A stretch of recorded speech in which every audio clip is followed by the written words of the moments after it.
No, my bad, Hello, guys. everybody. Happy Friday. Welcome back to another session of the Betrayal of Light. Say hi, everybody. Hello, Welcome back, hello, everybody. hello. Hello. Did I do that? Did I do that? So, it is another week gone.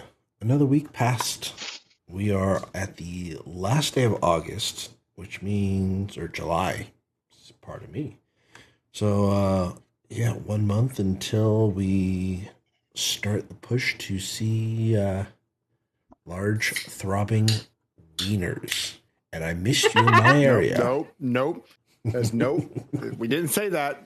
What? Hi, Wait, what? Skillium. I'm a little confused. It's all Skillium's fault. Yeah, Skillium came in and said, large throbbing wieners. And I missed you in my area. I think it had to do with the warning that I have posting in my channel every like 45 minutes or whatever it is. Shout out to Larceny Barrel Proof, by the way. This is delicious. I have a single barrel called Buttercream Frosting. Man, is it crazy. Y'all need to leave me alone. No searching for me. So I didn't bother to hit you up. All good, Skillium. I'm glad you're here. Last week we had a little bit of a betrayal. We had a little bit of a boss fight and a little bit of a come to terms. And a little bit of we're gonna kick some ass. That was well played. It was a betrayal. Question is of light? Who knows? But yes. And that that Friday sound clip brought to you by Unfortunate Teacup, who redeemed his add any sound alert you want, whether I want it or not. So good for Unfortunate Teacup. It will be here to torment me through the rest of the campaign, if not longer. So yes, I did add it. Congratulations. 20k synapses well spent. Yes. I will try and get it to a a spot where you don't have to spend bits for it, because that shouldn't be necessary. It's not going to be like a 10 or 100 channel point redemption. I will warn you now. I just don't know how expensive I'm going to make it. He's like $1 million. $5. I never want to hear it ever again. Well, my thought was, okay, it's going to be 20,000 points each, but no, I won't do that to you. 5k? You'll never redeem it. It'll never be redeemed. Exactly my point. That's the point. But That's the point. But I don't want him to feel like it's wasted. So yeah, I will come up with something that is somewhat steep, but still reasonable, especially for somebody who's been here for a long, long time. Yeah. I was at 78k, but I used 20k for that. It sounds like you need to make it 10k or 1,000. I was thinking 5k is like a slot in between. So that Skillium can just do it 30 times in a row. I mean, I absolutely could like do that. You made me drink 27 times in a row. It's gonna be the dream one day.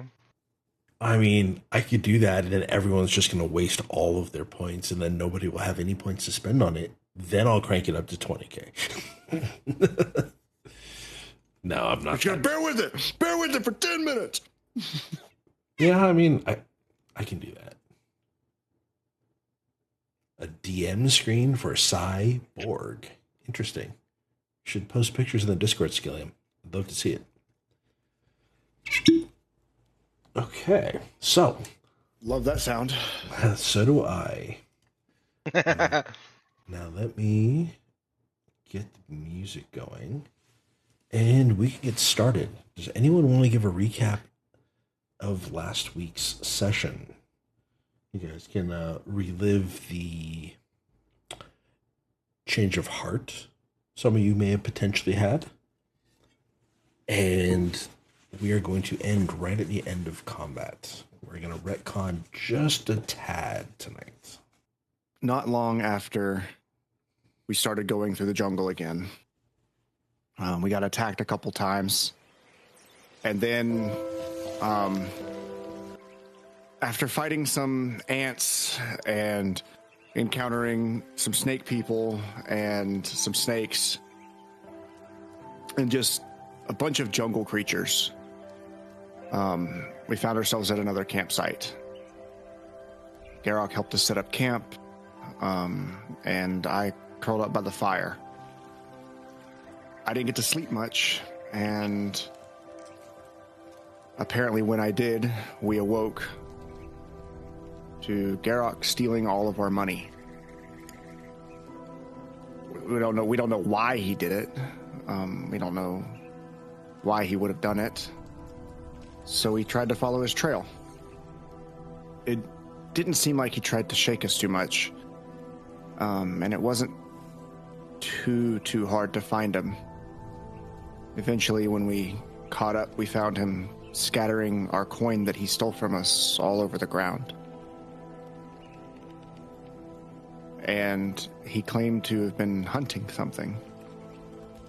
Well, when this giant creature, this land shark dog thing, when it finally burst out of the ground and I tried to help everybody and bolster everyone, he attacked Italian, sliced his leg, and then we continued to fight this beast. And eventually, the beast jumped, hurting Valor and Garrock after he had come back. And I don't know if I should have helped him because he betrayed us and stole our money and then also attacked Italian, but we eventually helped him up and we continued on towards the city, towards that pillar of light we saw.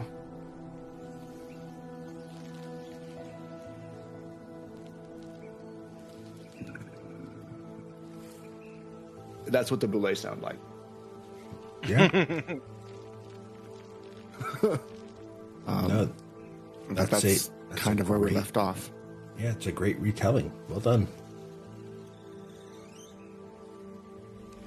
No, Do I get anything for that, Dad? You absolutely get inspiration. Well done. Go ahead and mark it down if you haven't. There you go. Gained inspiration. Perfect. So yeah, that's indeed what happened. Garrock, this Thanks, 8'6" orc, doesn't speak very much, that has guided you through the forest for the last week or so. One night when you were experiencing a lot of vibrations that didn't really feel like the earthquakes, he seemed to have disappeared, and you woke up and found that your money was gone. But there was a trail. Almost appeared as if he'd wanted to be found, wanted to be followed. So you followed the trail and found a number of different things. Obviously, this hunt has been happening for a long time. And inside this rubble, these ruins of some sort, you saw him spreading coins around the ground, and as you confronted him, there was a movement with coins. You were able to follow the glinting kind of reflection of light as something moved beneath the ground.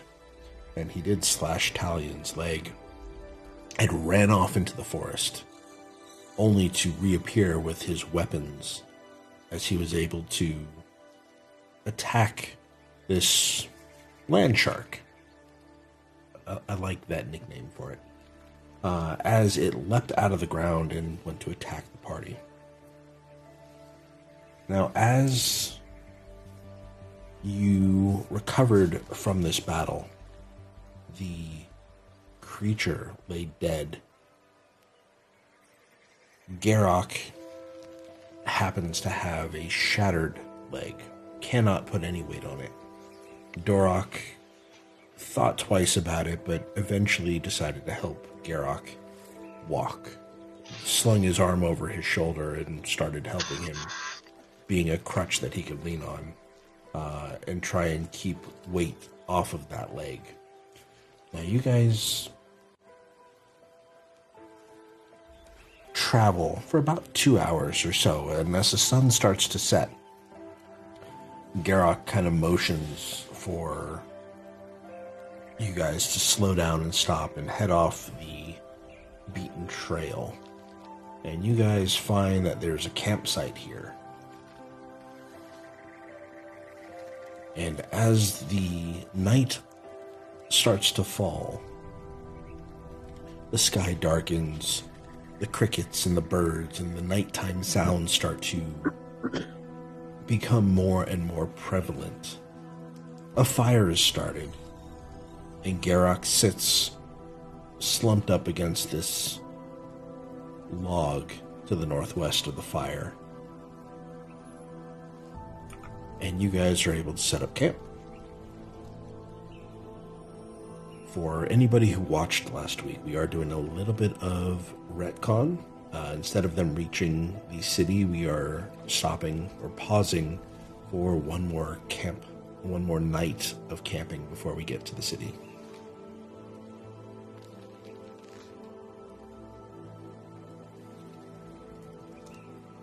So yeah, as you guys are setting up camp, please describe what you guys are doing, what you guys are thinking, if there's any conversations you guys are having. I'm gonna start the fire, and I'm gonna tend to it in silence. I'm gonna stare into the fire, disassociating, lost in thought, half upset, half thinking. Dorok will be sharpening all his weapons, silent, and he'll be pretty quiet too, just contemplating what happened.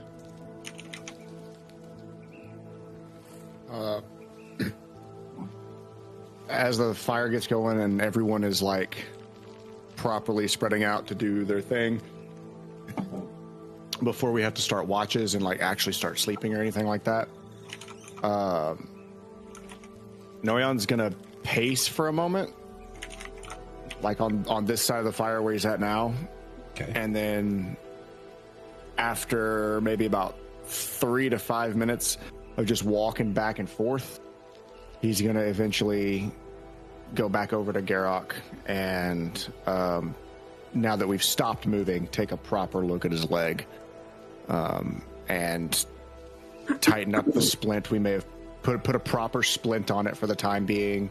I know I can't fix it, but yep, do more than just the shitty wrap it up once and move on. Yep. And yeah, as you approach him, his splinted leg is kind of stretched out in front of him. As you attempt to kind of lift his leg to kind of unwrap it and redo it, he kind of winces, and you can tell that it's reminding him of the price he paid for finally ending this hunt for this beast that he's been hunting for years. He's got his axe that's resting beside him. It's cleaned for the first time since you've met him. He hasn't actually ever cleaned his weapon. So you notice that.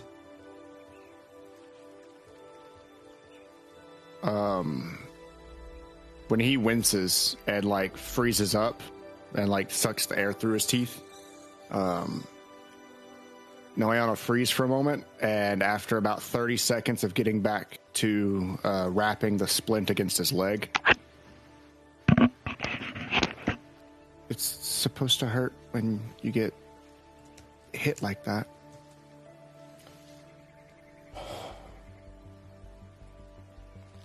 He just kind of takes a deep breath and just listens. He's a lot quieter tonight than he has been, which is, even for him, this is quiet. What were you thinking?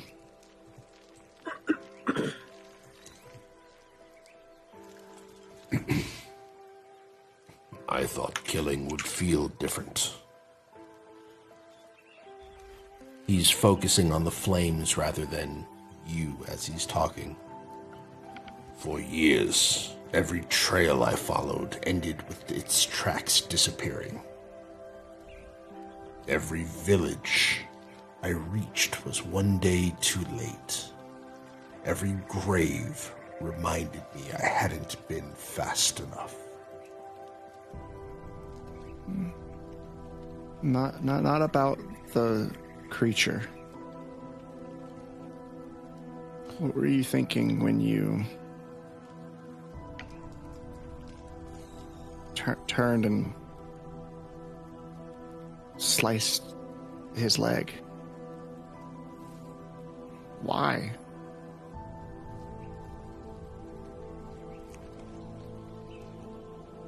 And you see him think for a moment, contemplating his words carefully.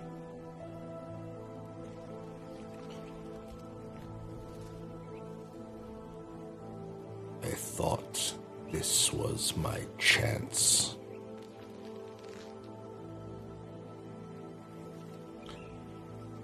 I was lost. It never cared whether people lived or died. I was thinking of the end of all the pain, the tragedy, the suffering.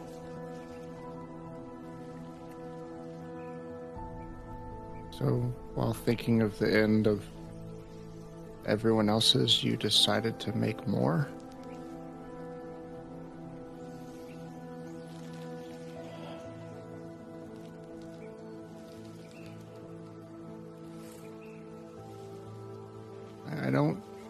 The attack I don't get was why you not did it. meant. The attack was not meant to kill, nor would it have.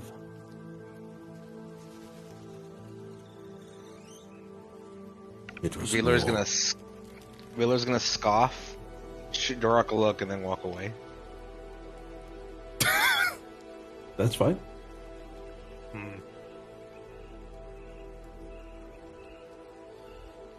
But when he shoots Dorak's gonna like pause with the like whetstone for a second, and then continue on.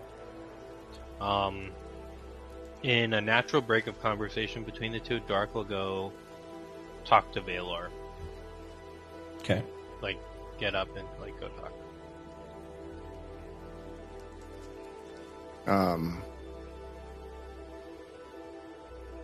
Not quite getting an answer that satisfies Noeon, he's gonna just quietly go back to it, and it's not that he's clumsy, but he's like forgetting and making small mistakes. He's taking his This time. whole time?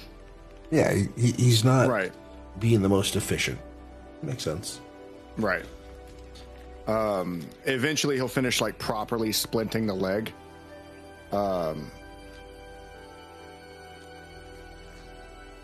And as he gets up, before he goes back to doing anything else, he's going to say, "You could have just said something. It wasn't a bad idea."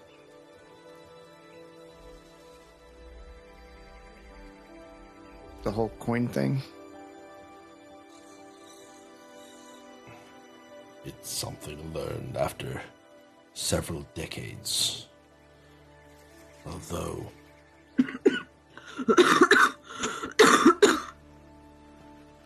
I spent so long chasing one beast that I stopped seeing the people walking beside me. Damn right you did. And you see that as you speak to him, his eyes immediately lock onto yours, Talia. You trusted me. I repaid that trust by deciding your lives were worth risking for my revenge. And he shakes Not his just head. my life. And he shakes his head. That is mine to carry.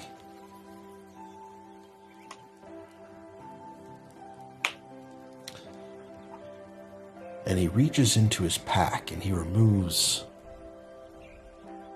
a broken spearhead. And he kind of holds it up and just kind of gives a half-assed chuckle. This almost convinced me to give up.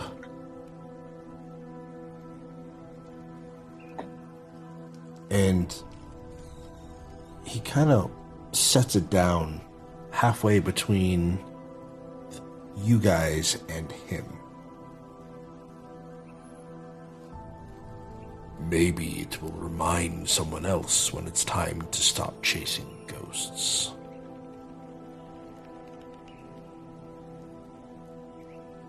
I do not regret my decisions, but I do regret taking the choice away from you. And for that, I am deeply sorry. And he bows his head as he says that. Apologies will only get you so far. It's don't acknowledged, but it's not accepted. I don't. Because you knew. You knew that I'm trying to save my people who are still here. For your stupid fucking ghosts.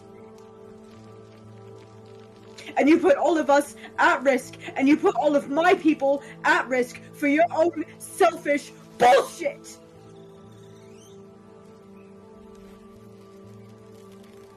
You are not wrong. We asked you for help, and that's what you give us.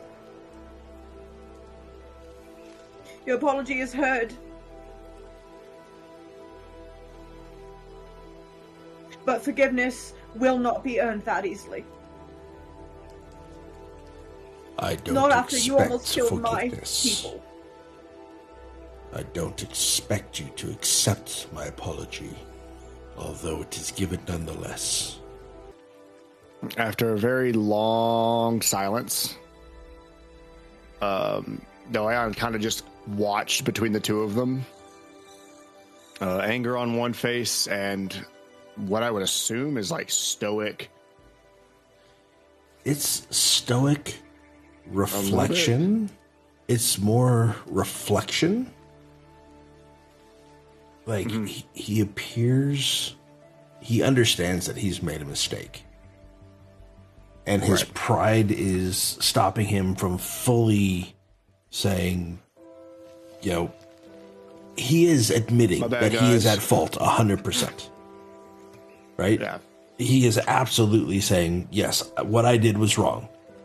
Although it was a means to an end.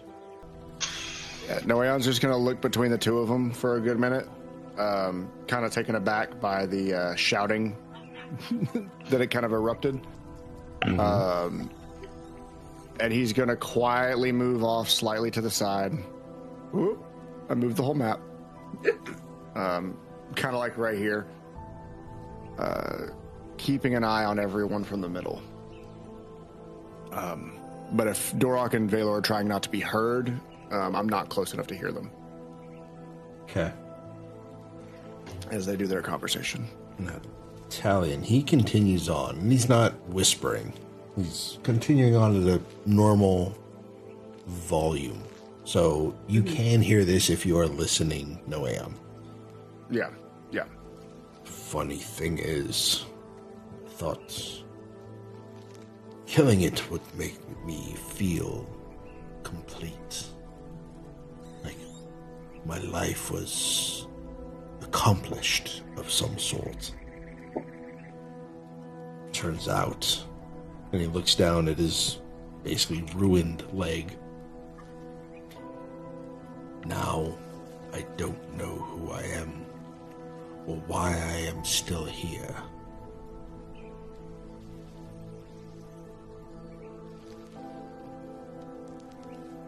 Revenge only gets you so far.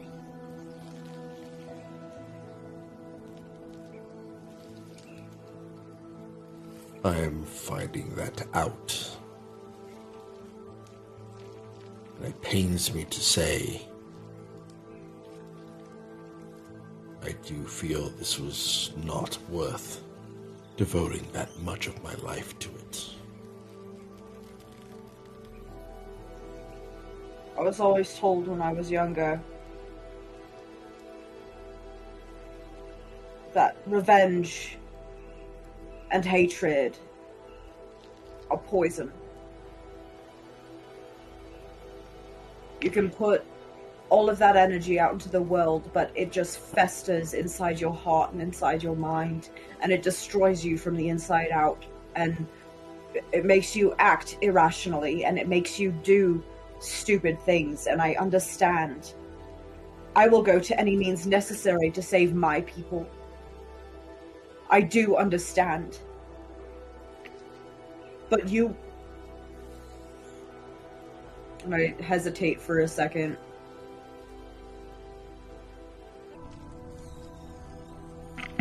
You understand. Well, I understand where you're coming from. I will do anything to protect my people. And I have to go to extreme means to save my people. You're lucky that all you had to do was kill some creature. That's not going to solve my problem.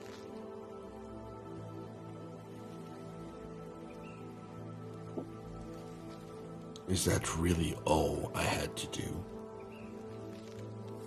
'Cause I certainly don't feel that way. Yes, the creature is dead, but now, what is my life worth? Where do I go from here? I have no purpose.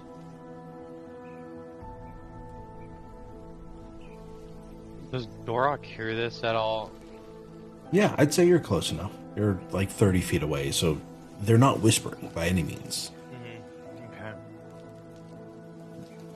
So I'm assuming that Baylor and Dorok had their own conversation they got to the side, but Dorok overheard this, is what I'm going for. Yes, absolutely.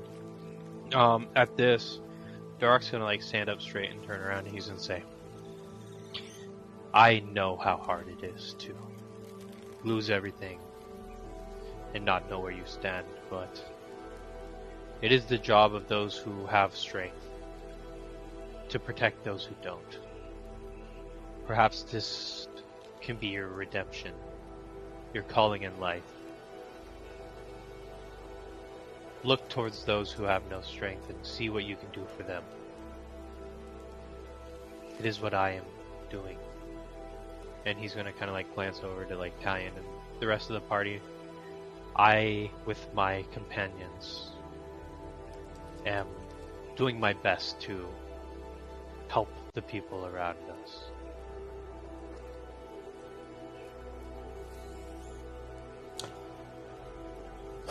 That's what I thought I was doing.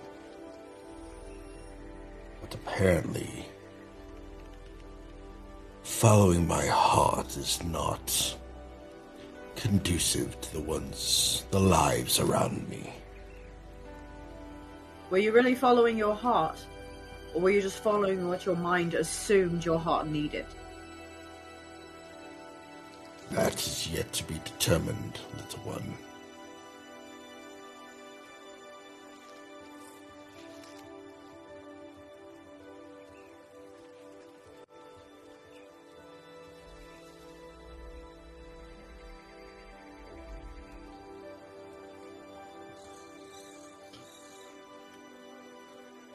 Either way, my life's goal is now complete. And yet I don't feel accomplished. I must reevaluate and see where it takes me from here. Once again, I do apologize for putting you in danger, for taking your choice away from you. However, it did bring about the end of a reign of terror. And I know that you cannot appreciate the brevity of the situation. I only hope that you do truly understand.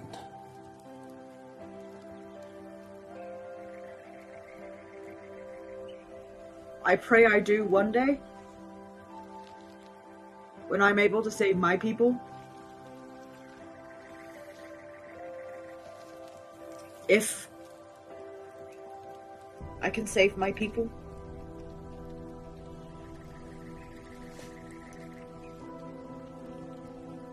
Where are you from that your people are in danger?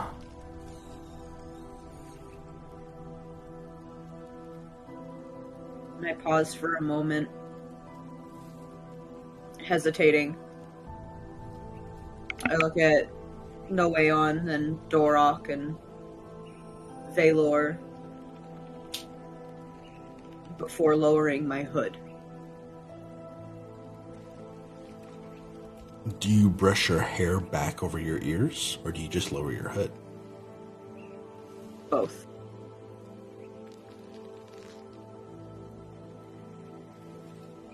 And you see that he studies your face for a moment.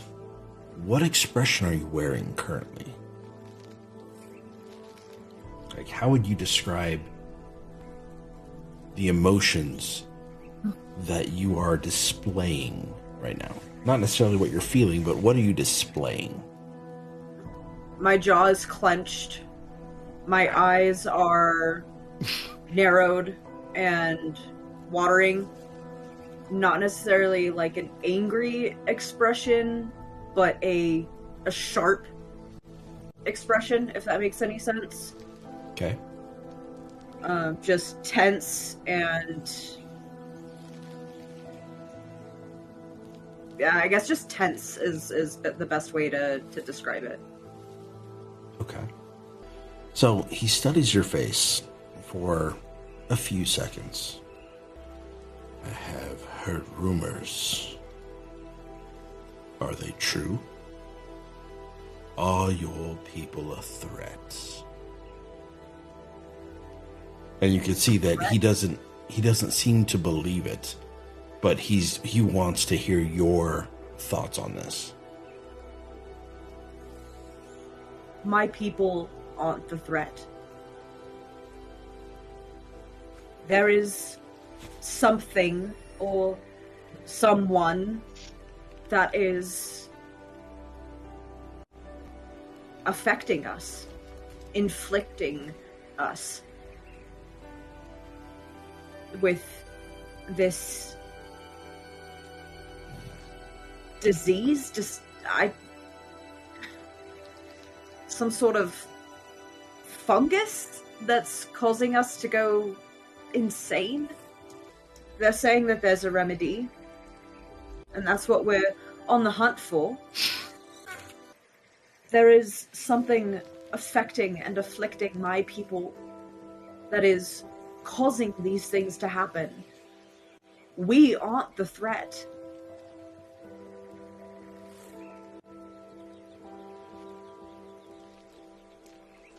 There's a remedy, and well, a supposed remedy, but I will do anything and whatever it takes to find this, to find these things that we need, to have even a sliver of a chance.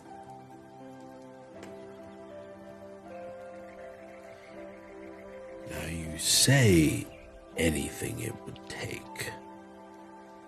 Be careful with your words, elf. you may end up in the same situation that I just happened to experience. I look felt over that way. I look over at the party when he says that, and I look back at him.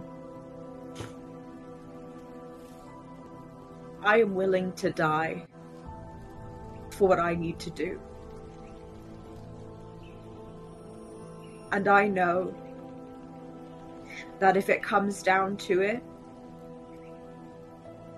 if I have to let one of them do it, I will. If I have to do it myself, I will. If I have to carry on this adventure alone, I will. I will do anything to save my people. So you do understand. Well, not only because of your conviction, but because I feel an obligation to repay the debt that I took from you.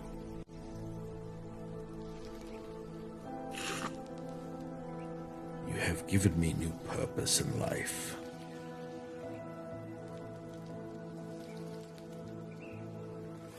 I don't know when. However, I shall repay what I can by seeking out and helping your people to the best of my ability.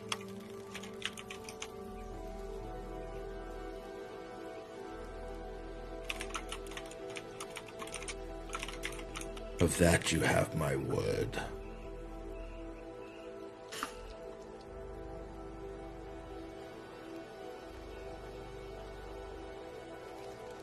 How can I trust you after you broke your word before? You don't have to trust me.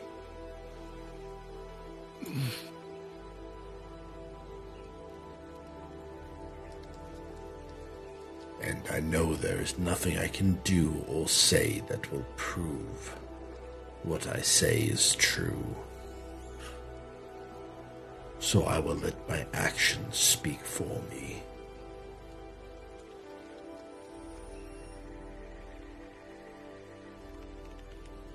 But it is getting late. Kalandra is just south. About 6 hours. We shall reach it tomorrow. I need to rest, or I will not make it myself.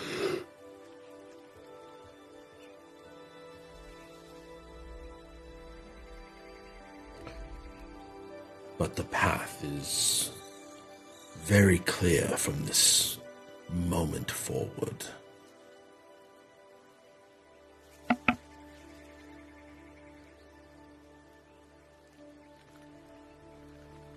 Understood.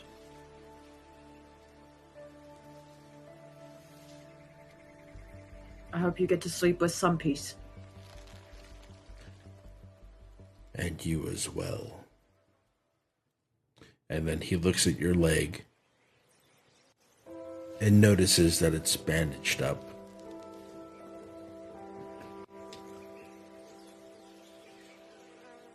Did your friend help you with that?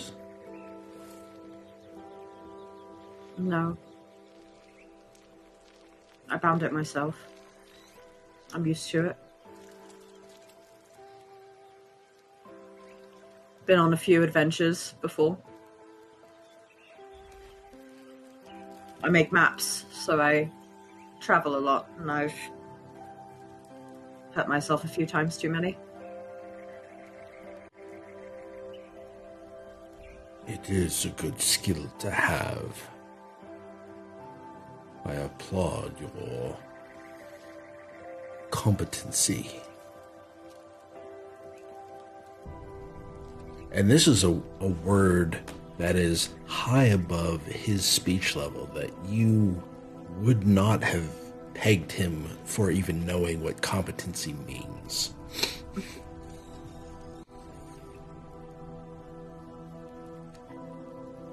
There's just something about it that surprises you. And you see that he takes his arms and shoves off this. Well, he takes his arms and he pushes off the ground and puts his hands on the log behind him.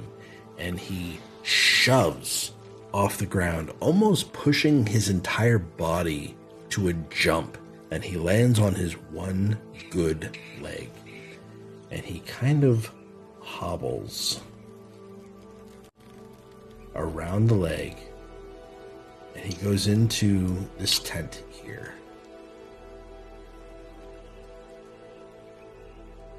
Good night.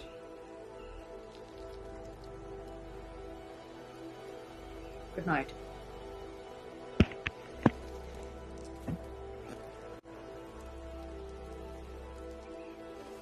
And with that, I begin to tend to the fire. Okay. And then, rewinding a little bit. The beginning of that conversation, I had stepped away. Mm-hmm. Dorok followed me. Do you say anything, Dorok? Yeah, I would have gone up to him and been like, Baylor? Are you alright? Am I alright? Why? Yes. Why did you choose To help him? Dorok? You know, I'll follow you to the ends of the earth, but help me understand. I... Use this as bait. Yes, he did. He hurt Talion. He did. And I am angry. There is no doubt. So why? There's something I've learned in my travels, as limited as they have been. That as much as I can use my anger, channel it, become stronger, it is never good to hold on to it. After every battle, after every encounter, I must learn to let go of my anger, my rage, or it'll consume me. Dorok, what if Talion had died? Then Garrock would have died.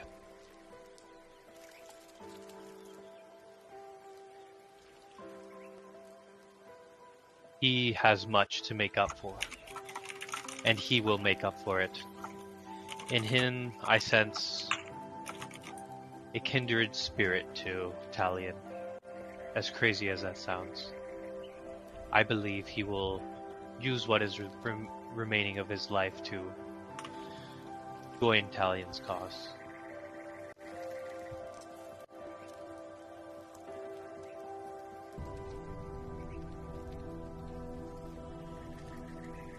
If he had attacked me, what would you have done?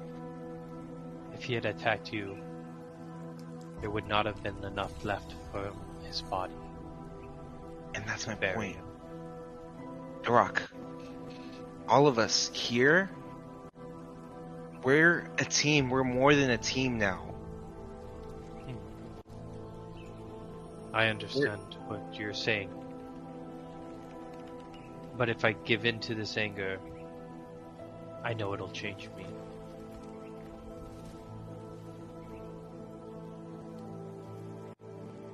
And I do not want it to change you either.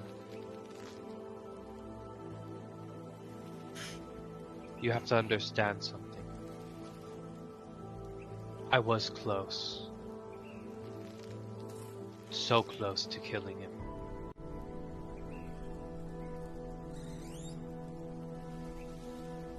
fact, I would have. Had it not been for you three.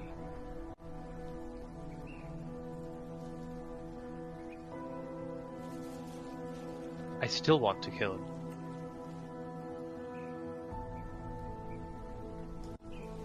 But I will let Talion make that decision.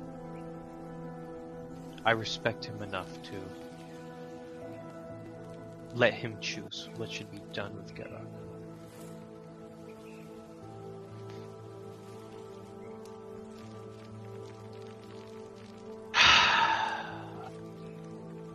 Okay, you win.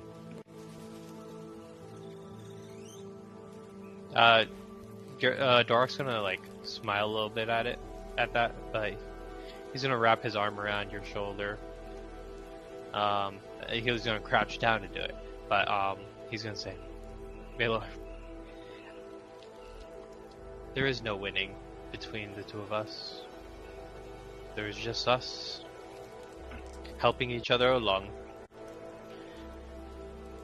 For when we help each other, we both win. That's just what I'm trying to say, Dorak. It's not just us anymore. Perhaps it is hard for me to open up again, as open as I was. But they are stubborn and worming their way into our hearts, aren't they? As he like looks back to Noeon and Talion.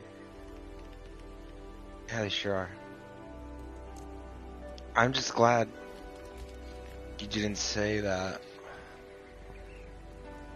you understood where he was coming from with his family. 'Cause I didn't want you to use the Stone Furies as an excuse to hurt other people. I think I would have used it before, but I feel I am learning bit by bit what it truly means to be a Stone Fury. And I think you are too. I can see why they chose you. And I can see why they chose you to become a Stone Fury as well.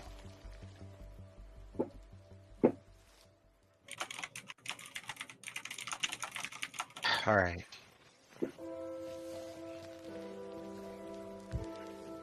Let's head back. Yes. Though, I would prefer not to be near Garok for a while. And as he says it, you do see a bit of rage still like linger in his eyes.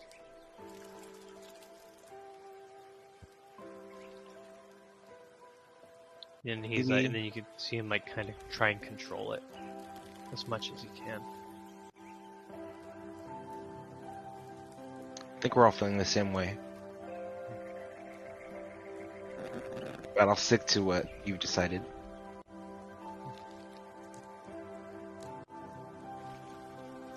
Okay.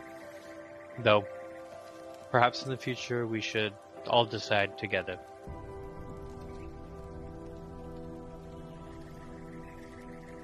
Okay. And then oh, sorry, you were gonna say something. I was just gonna say I'm going to bed.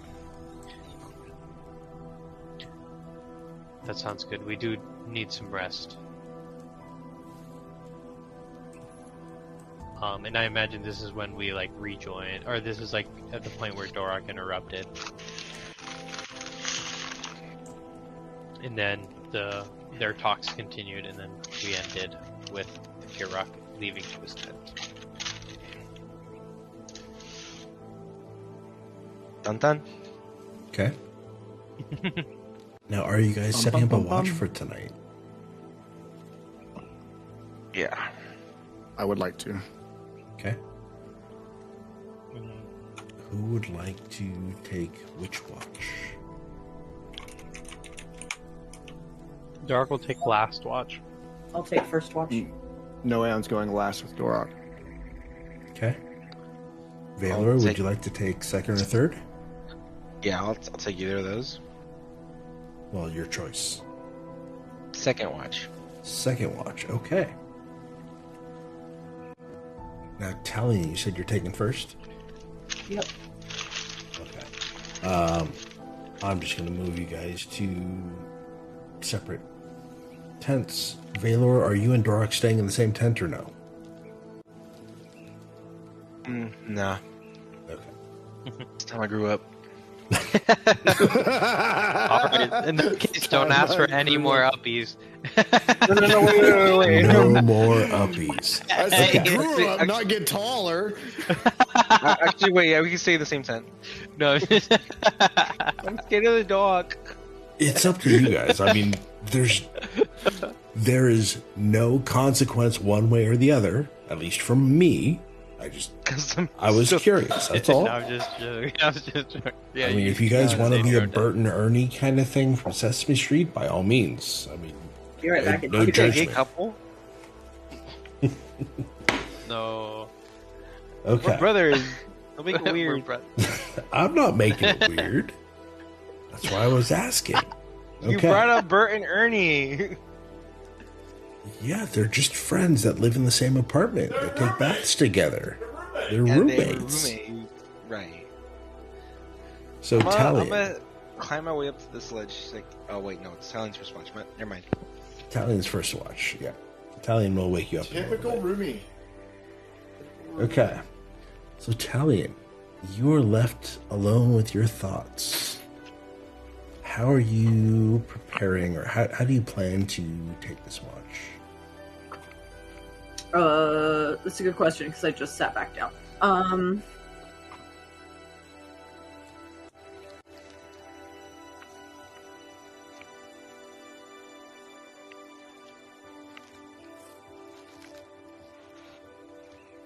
I will.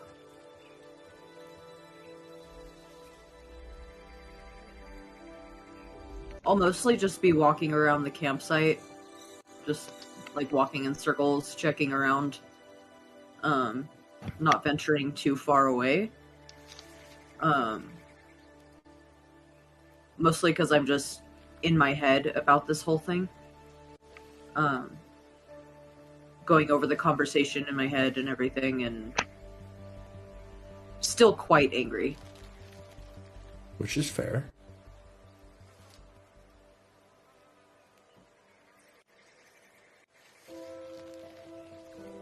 Okay. So much so that my illustrations look like ass. Okay, so you are definitely upset. You're not focused. Yeah. This thing has shaken you, should I say. Yeah.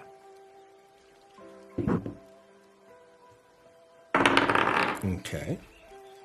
There we go. Well, you hear the sounds of the evening. You hear kind of the nightingales. You hear that there doesn't seem to be anything out of the ordinary. So your 2 hours passes by fairly uneventful.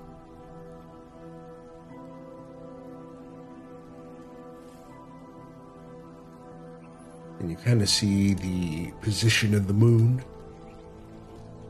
And you realize that it is time to wake up Valor for second watch.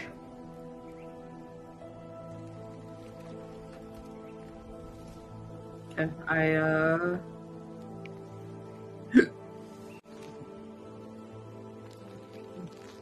come just to the edge of his tent and peer in and like reach in and kind of shake him awake. Oi. Is it that time? Yeah, it's your turn. Hey. Are you okay? Debatable. Whatever you decide to do moving forward, I'll back up whatever decision that may be. Okay. Thank you. I appreciate it. It's nice knowing I have someone on my side. And I take your hand. If you were like reaching into my tent, I was like, "Hey, we're always on your side, okay?" And I just nod quietly. Get some rest. Yeah.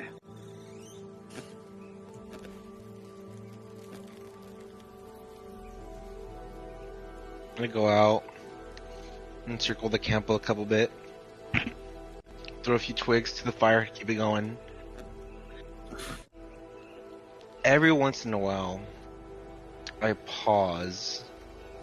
I stop and I look at the Garrock's tent.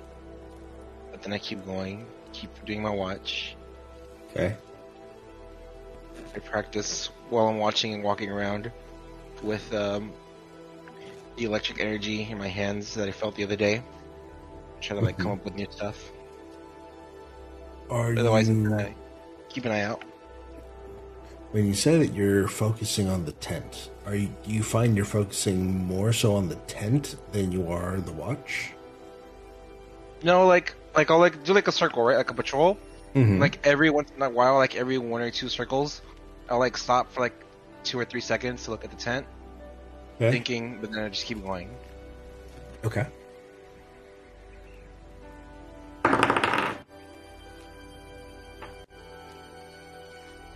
And as you're walking around, you hear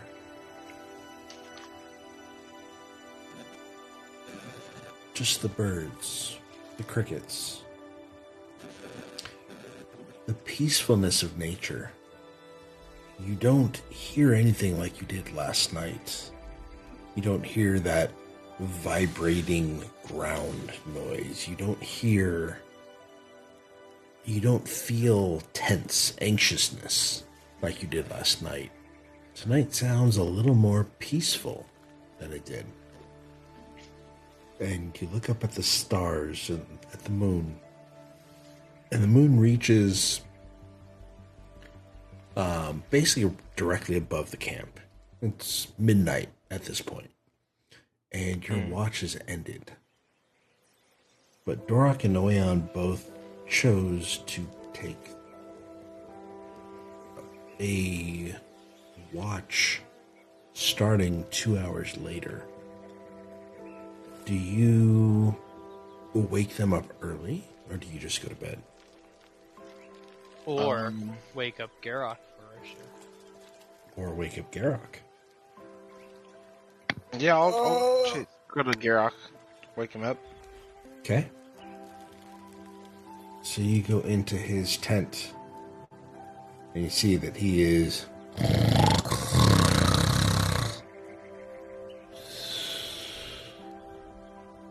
Garrock. And he's kind of shaking his head side to side and recognizes it's you. Oh, it's you. It's a temporal watch. Watch. Yes, okay. Do you need help? No. I can wake you up if anything appears. And you see that he's very gingerly kind of pushing himself up with his arms, and he's getting his one leg underneath him. He still cannot put any weight on this off leg, on this weak leg that is splinted. And he kind of hobbles out. And you see that he sits down on the log. And it starts kind of looking and scanning from, north to south to behind him.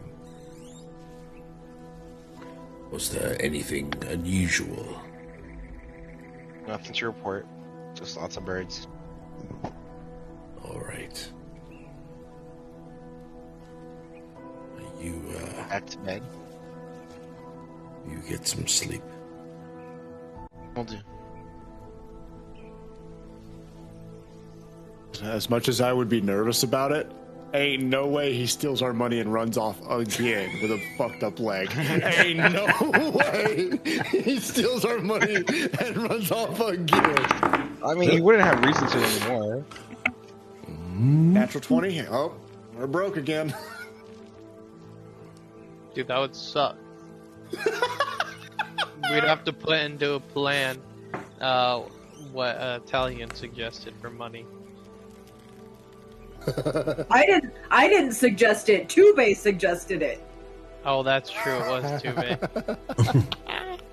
Before he Stop took projected the into vow of, I'd say the vow of celibacy, but that's not the right word.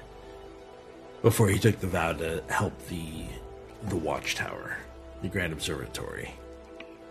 Mm-hmm. But Left us his cash before he did. Just yes. kidding. Well, the night goes on, and Noeon, Dorok, Talion, and Valor,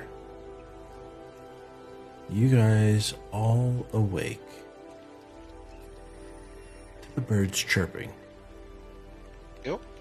Same thing that you fell asleep to, but it's different birds. The sun is up.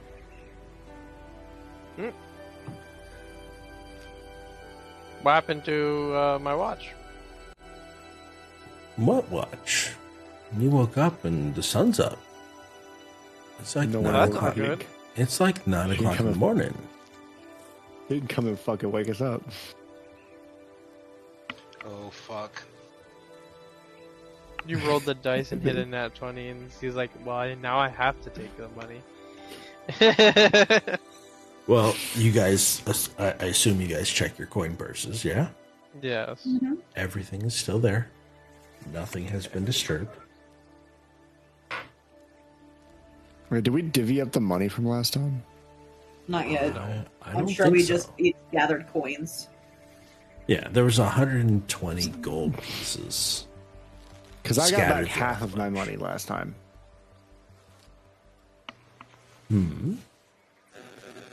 Yeah, I got back half my money. We should divide it equally regardless of how much money we had before. He took all your money, and as you guys gathered up the coins, there was about 120 gold pieces scattered about. Yeah, I already got half of mine back. So you got one. I'm making progress. Yeah, I got one gold piece. I know exactly how much you had. But you guys wake up. And Garrock's gone. Mother fricker. His footprints don't lead towards Kalandra, where he said you guys were going. But they disappear back into the jungle, following no road or trail in particular. Perhaps he's returning to the life he knew before obsession consumed him. Perhaps he's searching for a new purpose. Whatever lies ahead for Garrock, it's finally a journey not defined by the creature he spent years pursuing. The jungle continues to rumble around him, vast and indifferent, as it always has. But you guys see on the log that he was leaning against, there is what looks to be a tooth from the bullet and a folded up piece of parchment.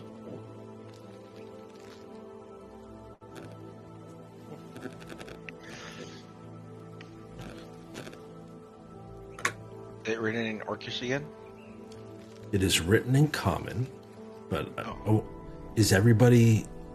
I assume everybody is awaking around the same time? Yeah. Yeah. So you guys are all able, as you step out of your tents, you look around and you don't see Garrock. You see some footprints leading towards the north, even though the city, as he mentioned, forest towards the south.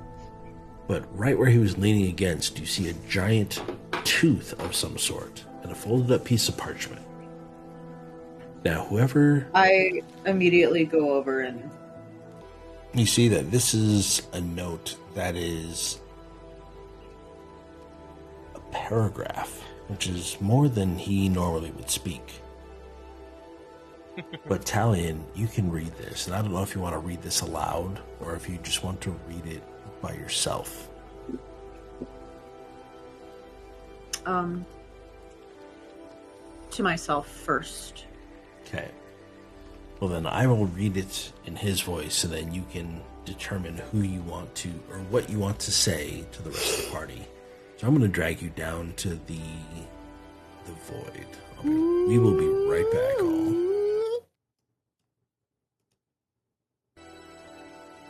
Hey, my first time in the void. Let's go. Welcome to the void. So, as you pick this up, you read it, and you hear Garrock's voice speaking this as you read it. To those who were foolish enough to trust me, I have spent more years than I care to count chasing one beast. And somewhere along the way I forgot that monsters aren't the only things capable of hurting people. I stole from you, lied to you, and decided your lives were mine to gamble with, without ever asking if you were willing to make that wager. You deserved better than the guy that I became. The bullet is dead, but the choices I made to get there are mine to carry, not yours. If you can forgive me someday, I shall be grateful. If you can't, I understand.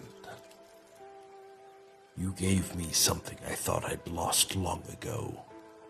A chance to stand beside good people. And I repaid it poorly. Thank you for ending the hunt with me. For saving my life when you had every reason to leave me behind. And for reminding me that there's more to this world than vengeance. My path doesn't lead to Kalandra, and I think it's time I finally found one that belongs to me.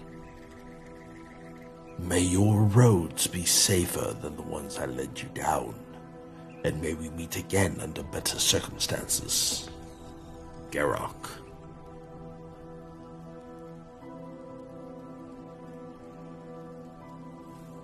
And I'm going to drag you back out. Okay.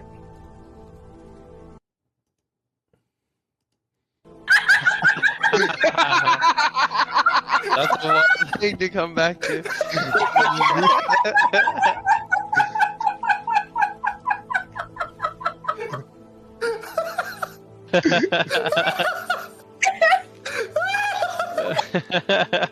I'm surprised we didn't get a snort out of that, to be honest. You can't make that shit up.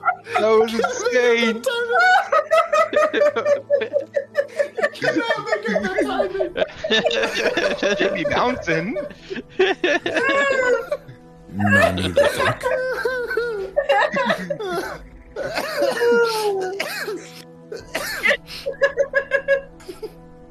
Don't laugh yourself into a bloody nose again, Smug. I'm good. Oh, definitely I'm good. don't. Dude, that timing was so funny. Like odd. zero context. I feel like I should have moved myself up before Talion, but I'm sure I'm going to get to watch the VOD. Oh, that's funny. Oy. Oh, that's funny. Okay. So Talion reads a note and looks into it kind of looks around at each one of you. Battalion, how are you reacting to reading this note?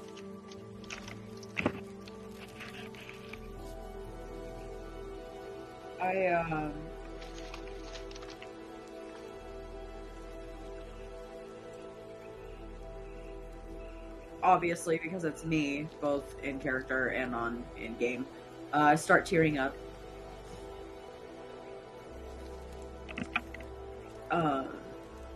Alien?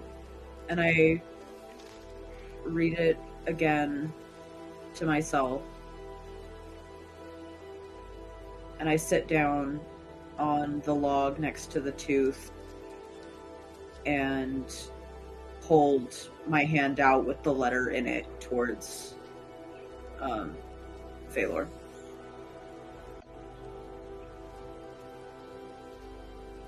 His hand? I hold his hand. The letter. The letter? Yeah, the letter. He's holding the letter out. I take the letter. Okay. Now I will send you what it says. Or would you like to read it out loud? Like to read it out loud? Okay. There you go. You have it in a DM Discord.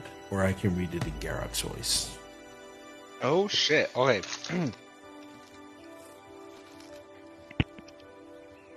To those who are foolish enough to trust me, I have spent more years than I care to count chasing one beast. And somewhere along the way, I forgot that monsters aren't the only things capable of hurting people.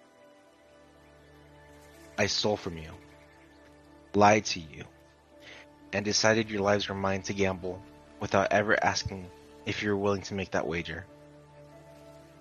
You deserved better than the guide I became. The bullet is dead, but the choices I made to get there are mine to carry, not yours. If you can forgive me someday, I'll be grateful. If you can't, I understand. You gave me something I thought I'd lost long ago. A chance to stand beside good people. And I repaid it poorly. Thank you for ending the hunt with me. For saving my life when you had every reason to leave me behind. And for reminding me that there is more to this world than vengeance. My path does not lead to Kalandra. And I think it's time I finally found one that belongs to me. May your roads be safer than the ones I led you down. And may we meet again under better circumstances. Garrock.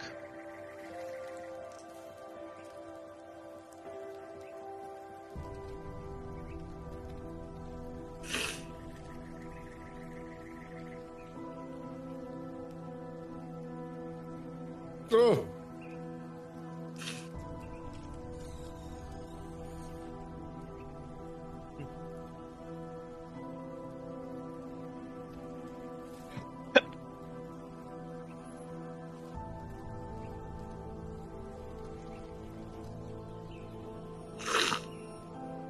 Telling how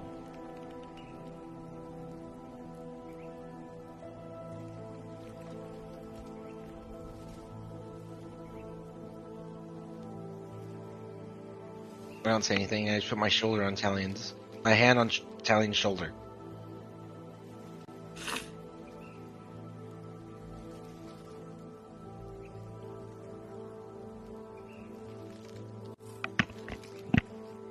I hope he finds peace.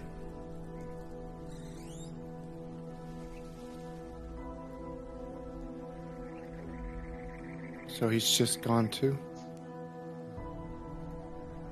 For now. Perhaps we'll meet in the future, but...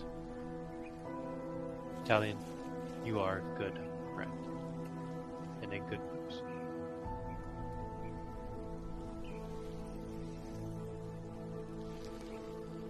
Perhaps it's time we make it, though, to Kalandra. Yeah. Yeah. Let's stop making our way.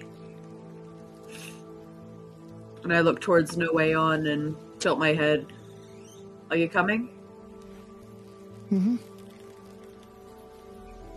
Let's go. Now, Talion, what do you do with the tooth? How big is it? It is about the size of a horn. Hmm. Do you examine it? Yes. You see that it is hollowed. It looks like the very tip of the horn has been sliced off. Not like a circumcision, but as in it has been created into a horn.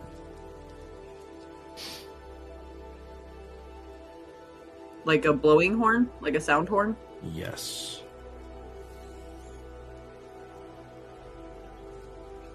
I will put it in my bag. Okay. Check your inventory. As you sense a surge of energy as you pick it up.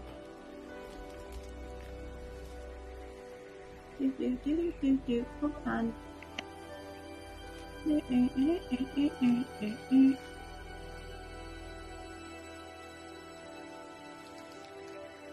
Oh. Okay. Okay. Okay. So, you guys, you set out down the road? Or what is your plan for today?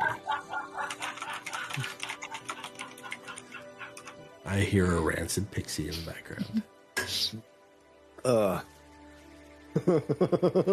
You just fuck.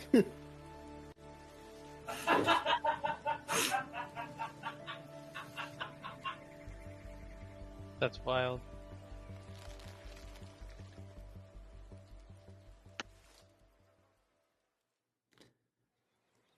So what is the plan? Are you guys heading down the road or are you... Yes. Travel in the direction of Kalandra. Look at that chest hair, Smug. You're... For real, got a comment on it. You didn't have to say anything about it. There's an hour cooldown. Damn. Hour cooldown on what? Hour? It should be an hour. It says an hour. It's 59 minutes. What? 59 minutes, 4 seconds. Y'all keep going. I'm gonna see why it's set to an hour. It's not supposed to be set to an hour. Okay. Which one? Oh, For Take the a one wild to make guess. him disrobe. for me it says 2 minutes. Yeah, for me it says 58 minutes. Yeah, it should be 3 minutes.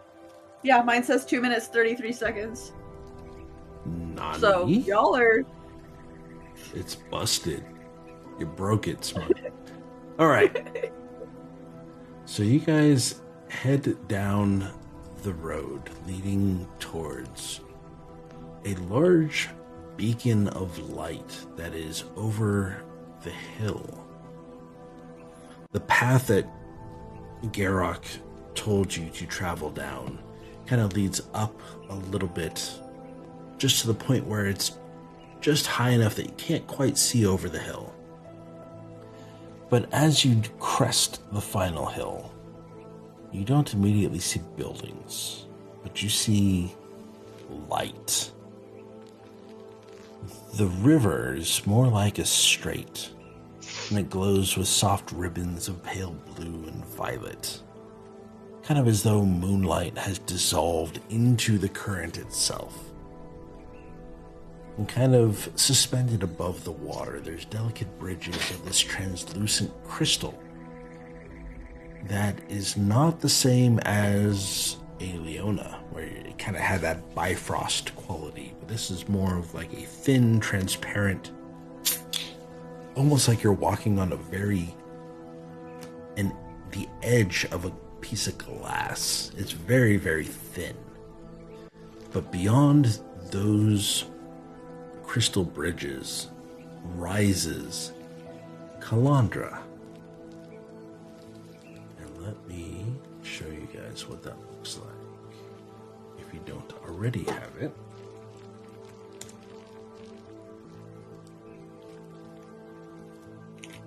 It is... Let me reshare it. This is Kalandra. And pardon the stone bridges. you can see kind of up in the middle the greenish glow. That's what all of the bridges look like.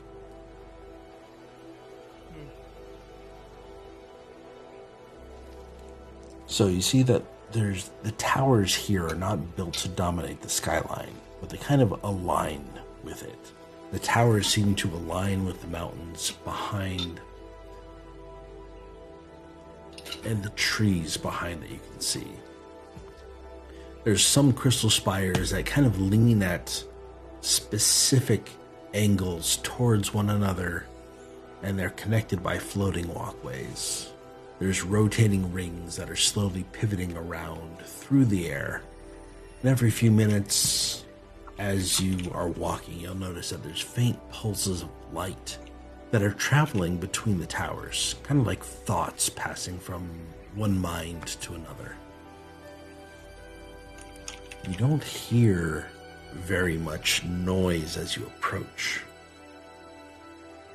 This is not Aliona. There's no fireworks. There's no blacksmith hammers that are clanging, that are, the sound is traveling for miles and miles of this, strikes of, metal on metal and whatnot. This is much more of a silent city. It is much more of a aristocratic, noble, and exuberant city, shall I say.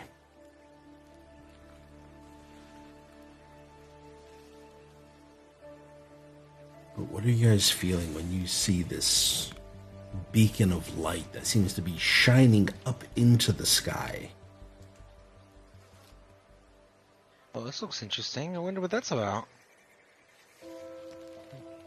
Let's just hope it goes better than the last time we were in a bright, shining city. Say that again.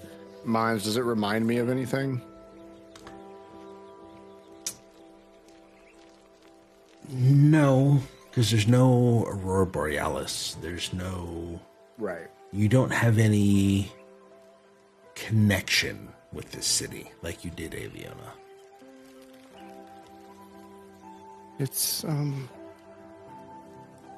not as pretty as the other one. I think it's pretty in its own way. A different type of beauty. It's pretty bright, in my opinion. Well, what are we waiting for? And Dark's gonna start heading in towards the city. Okay. I'm assuming he's like right here. Oh, that's bigger than I thought it would be. Well, the city's not that big.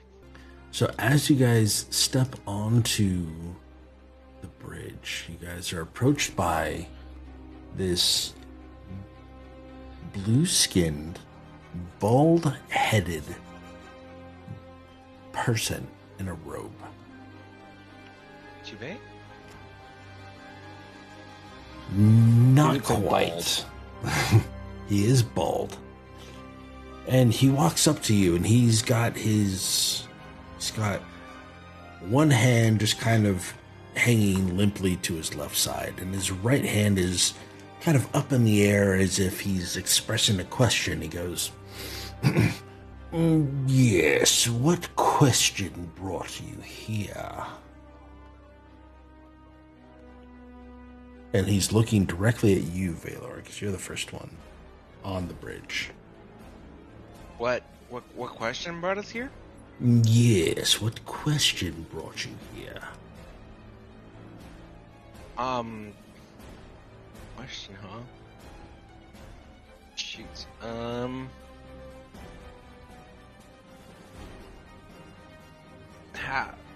What should I ask, guys? I think he's asking why we came. We're looking for a Skyscale fruit.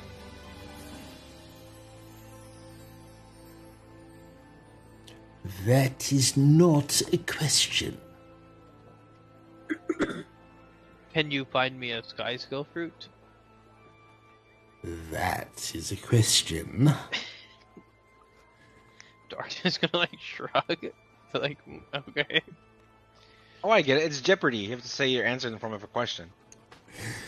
What is this Jeopardy? you talk of? Now, what answer do you hope not to find? Not to find. It's not here. Go away, outsiders. We are the outsider. The answer I hope not to find is that it's not real. And if granted one piece of forbidden knowledge, would you share it?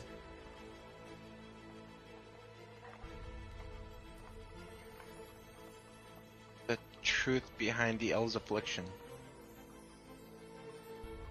Well, I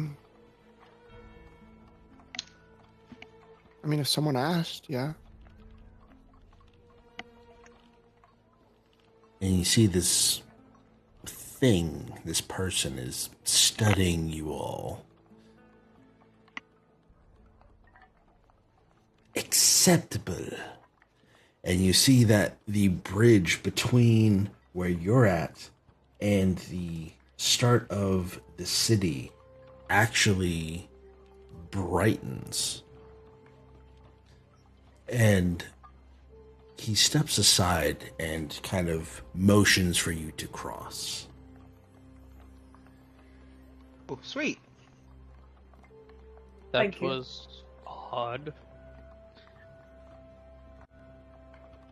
No, Dorak, I think that was much easier than getting into Aliona. Still a bit weird. Did you say odd or hard? Odd. Weird, I heard. Odd? Okay. I Odd heard and then weird. The first time around. Yeah, the first time around, odd. I thought you said hard. I was like, no, that was pretty easy. I also heard that was hard. Why are you guys only thinking about hard things? Don't worry about it. It's for me to know and you to find out.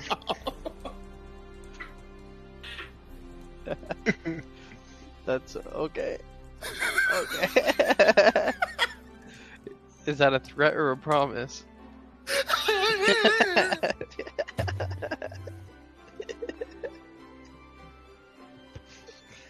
Okay.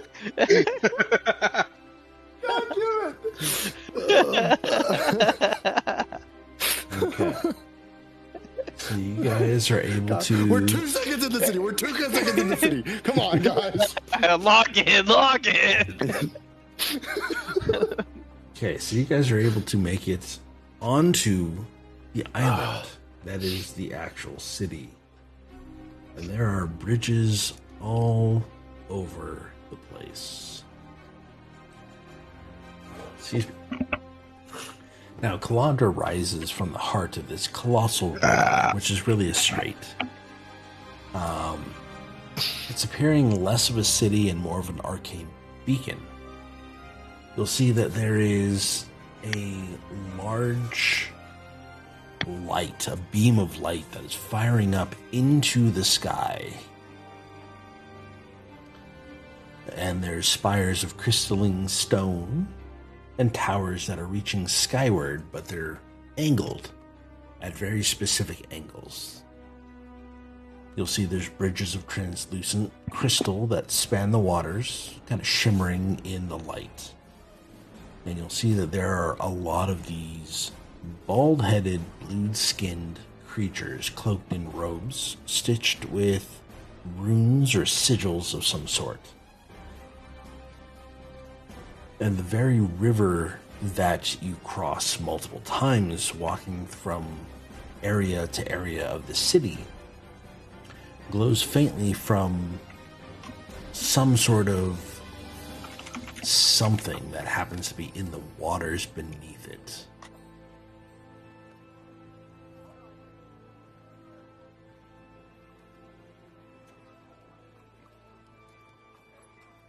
Like movement in the water?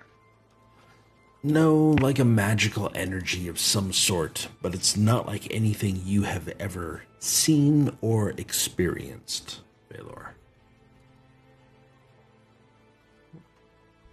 Interesting.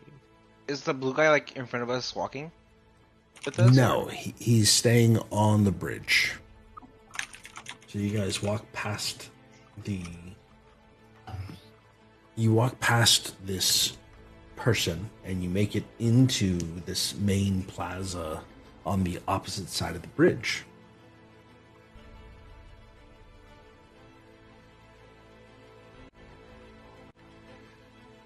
Now here, as you guys approach this area, there's not going to be merchants shouting like a bazaar. You see that there are a bunch of people that are talking to each other, some in raised voices, some in not.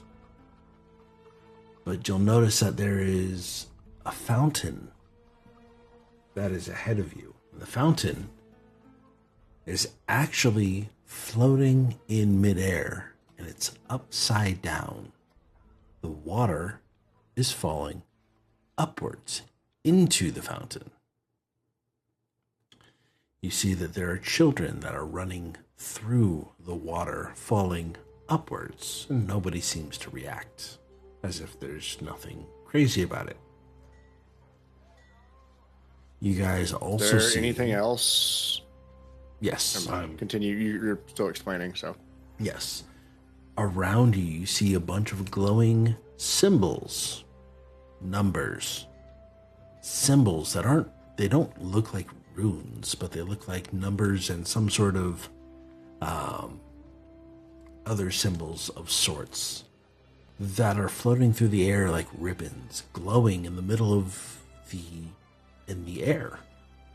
You'll see that there look to be smaller children that are debating the symbols as they're moving around, and they are literally plucking them out of the air and moving them over here, and then moving this number over here, as if they're writing on a chalkboard, but they're writing in mid-air. And you see that there's one group of children that, as they move these numbers and these symbols about, this formula of some sort becomes a 3D construct. There's a magical golem, or in some cases it's, literally a bucket that seems to pour water or some sort of liquid out of it onto the floor.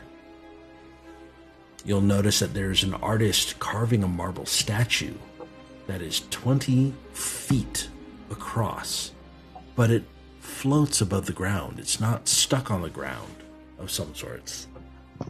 There are dozens of tiny chisels that are carving it all at the same time, and the sculptor is never touching any of the chisels. But he seems to be conducting this orchestra of these magical floating tools. This is a very curious place indeed.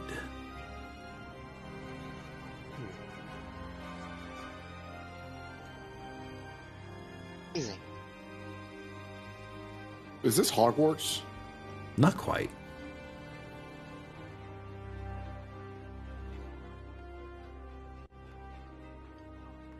This is different for sure.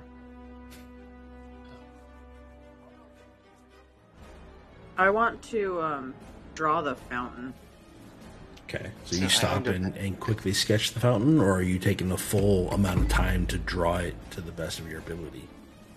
I would like to take the full amount of time, if possible. Okay. It's going to take you about 30 minutes or so to draw this. Okay. What is the rest of the party doing as you take your time to go through the entire, your ritual, your process in order to get ready to draw this fountain? For something like that, I don't have to do the ritual. No? Okay. The ritual is generally only when I'm doing, like, maps. Or, like, Okay. landscapes.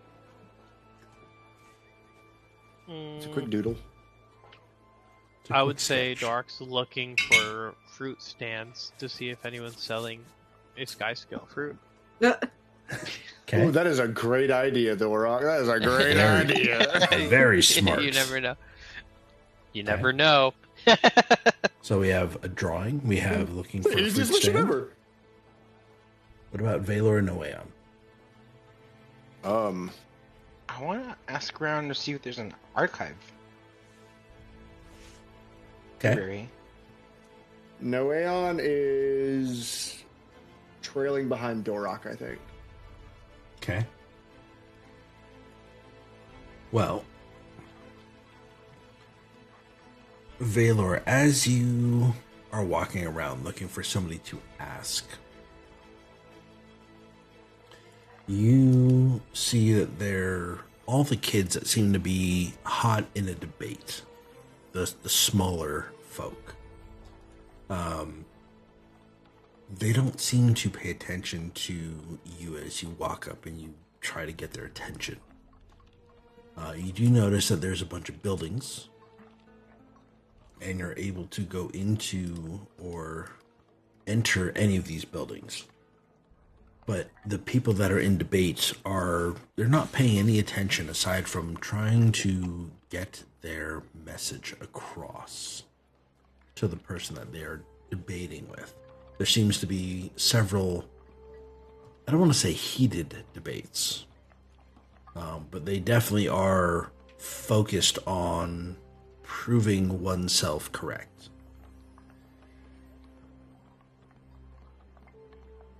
Can I listen in to see what they're debating about? Yeah.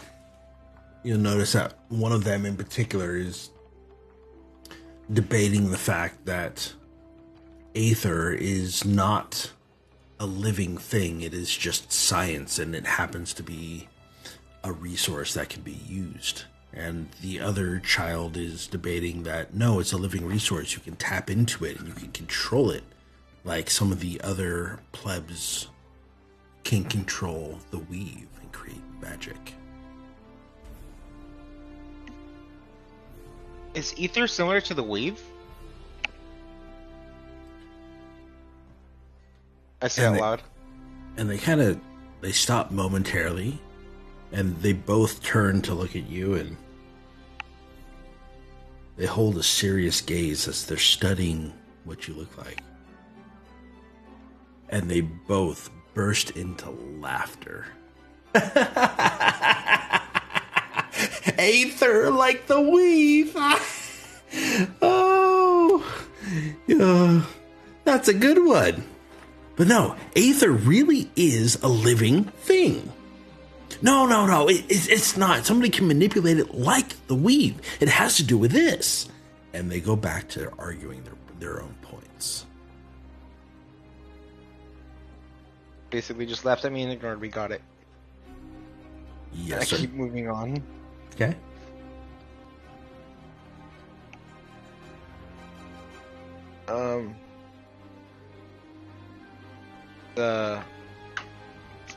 Is everyone like in their own like head or conversation like this around us, or?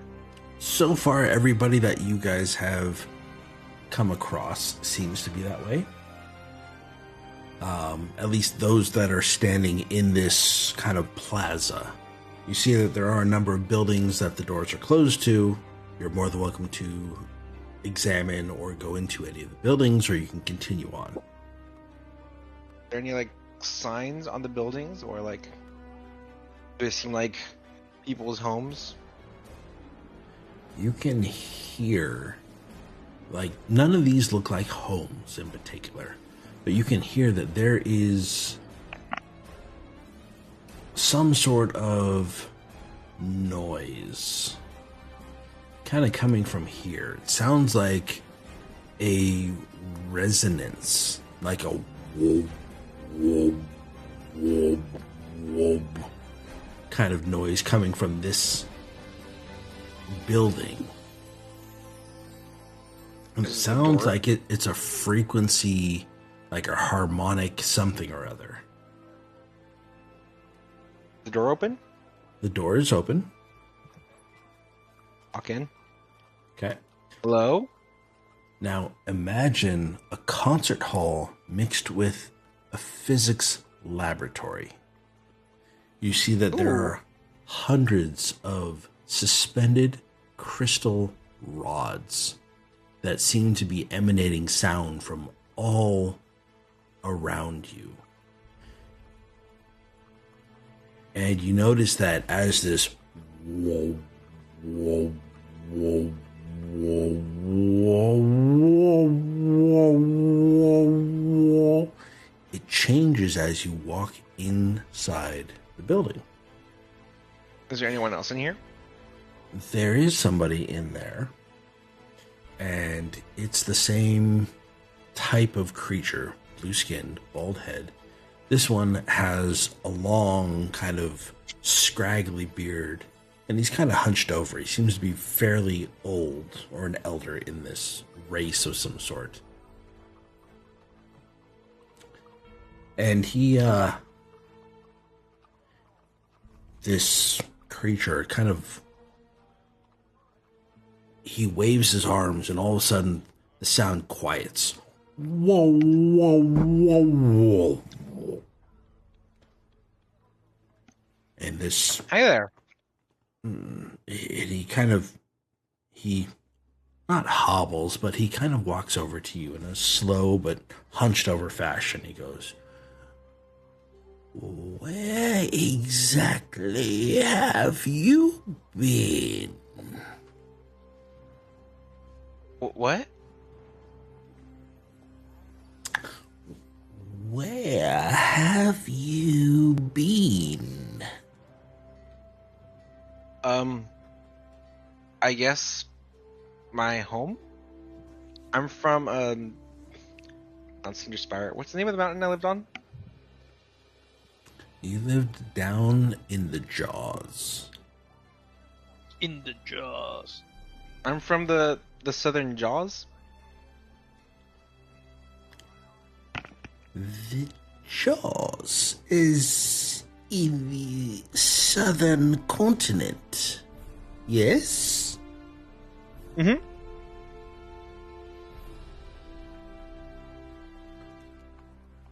Oh, that is some interesting notes you produce.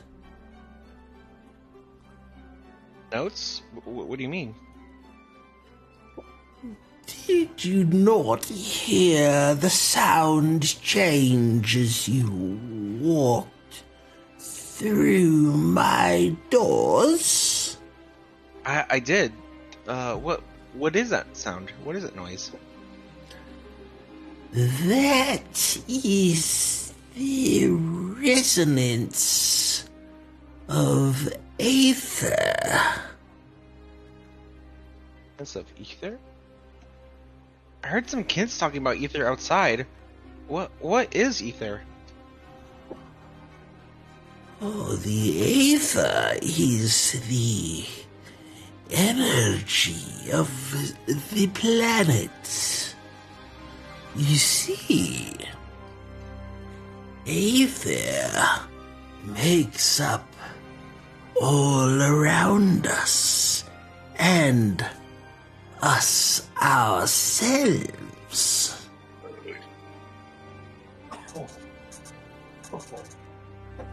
You are new here, yes? I sure am. And at this point, you see that he is looking straight above you. His eyes are glazed over this bright kind of ice blue. You could tell he has no idea what he's looking at because he can't see. Welcome to Kalandra. You are very interesting indeed. Thank you. This place looks very interesting as well. It's very fascinating. Was that fountain outside created using ether? Or was that normal magic stuff?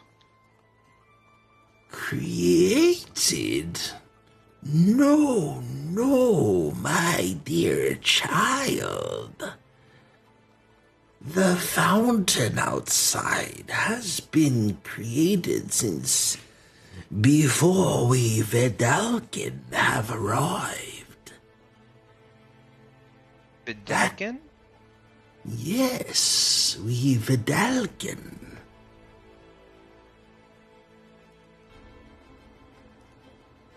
Have you not heard of us? I can't say I have. I'm so sorry. I'm Valor. Valor, you say? It's a pleasure to meet you. My name is Nymir Vast. I am assistant researcher of etheric resonances. Third cycle. I am a Vidalkin. If you have not met one of us before, you will notice the several differences immediately. And you see that he folds his hands behind his back, no longer kind of hunching over, or no longer holding kind of the cane, but he folds his hands behind his back and he stands up as straight as he can. You see, we are generally taller than humans, with lean frames and smooth skin ranging from pale blue to muted gray. Our ears are elongated and taper to general points. I would say your appearance is unusual, but to be honest, I have met several people taller than me, with blue to gray skin, bald. And you see, he offers kind of a nod. He goes, but we Vidalkin are very different from anyone you may have met, you see. Our minds are our greatest strength. We Vidalkin devote our lives to observation, experimentation, and understanding.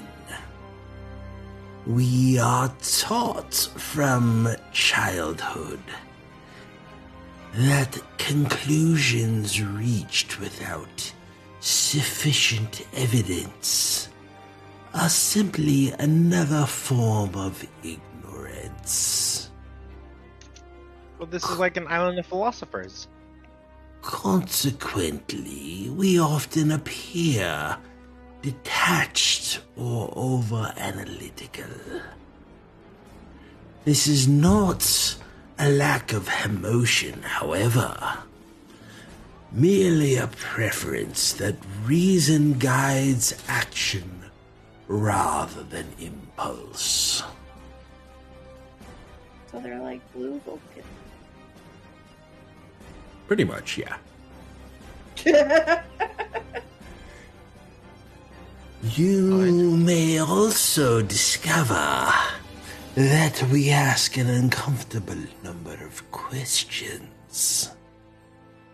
Curiosity is not considered rude here in Kalandra. Failing to ask questions is.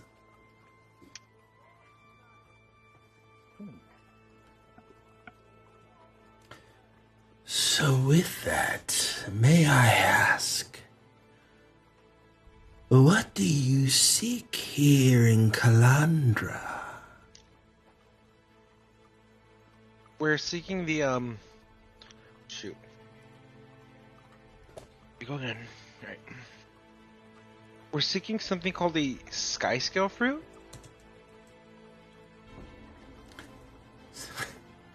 This Skyscale fruit. I have not seen one of those in decades. But you've heard of it. I have. The fruit is indeed a rare occurrence. It grows once, and once only. There is no twin. Once, how so often? Only one grows at a time. If you seek the Skyscale fruit, I'm afraid you may be searching for the rest of your life. Oh, fuck. Fornication? No. Sorry. You said you saw a Skyscale fruit some decades ago. What happened to that one? Oh, child, I have not seen anything for years. Maybe a century ago I saw one. Off in the forest. A century ago? Keep in mind, he's blind. How old do you believe me to be, young one? I can't tell. You said over a century ago. And I know there's other races that live a long time. Maybe 300 years? Oh, I'm not that old. Oh, I apologize. Don't honor me with that much experience. I am, how you say, 165 years. I haven't seen a Skyscale fruit since I was but a boy of 45. Maybe 46 of your years. Would you happen to know where I can find an archive, perhaps? Maybe I can find some notes or anything related to the Skyscale fruit. The archive you seek is not here in the Aethertide Plaza, but there is the Ethereum Archive. Seek out Professor Hethys. Hethys should provide any information you may seek. But beware, he requires knowledge for knowledge.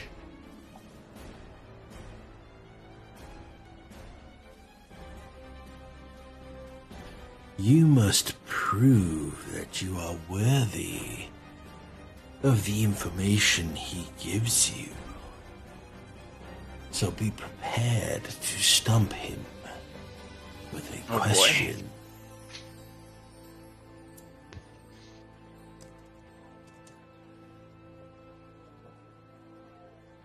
But good Valor, have you any more questions? While you are here, I am happy to answer what I can. How did the Vidalking come to be on this island? Excuse me.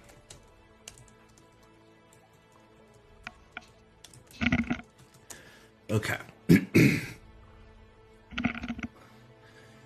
You see, that's a very good question. You see, we Vidalcan, we study, we feed on. We treasure knowledge. Long before Kalandra existed, the island at the heart of the great river was nothing more than an unremarkable outcropping of stone, unknown to the civilizations of age, a convergence of the world's deepest ley lines passed directly beneath it. Raw, magical energy. What we, the Vidalcan, named Aether, rose constantly through the earth. Invisible to the eye, but permeating every stone, every drop of water, and every living thing upon the island. The Aether. So every living thing has ether? Oh, yes. Everything you see, you touch, you breathe, consists of Aether. We Vidalcan treasure it. We learn from it. We embrace the Aether. It is why we seek the knowledge of the world. Aether and knowledge combined is power. What kind of things can you do with ether? And you see, he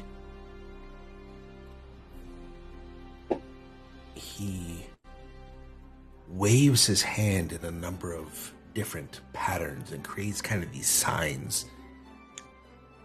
And his palm just kind of turns towards you, or the back of his hand turns towards you, and he holds out his hand very slowly, lowers it until his palm is face up. And you see that there is this flame of lightning. It's not fire, but it's multiple elements. There seems to be a flame of lightning, a flame shape of water, and this other light that seems to be creating a non-geometric shape, an organic shape, that are all three are kind of just sitting in the palm of his hand. And you can see kind of the top of each of the three of them, but he doesn't realize that you're much smaller than a normal human or another creature of his size. So you can see just kind of up over the top of his palm that the top of these situations, but they're unlike anything you have ever seen before. He is literally combining elements. You see, Aether allows us to perform miracles, as some would say.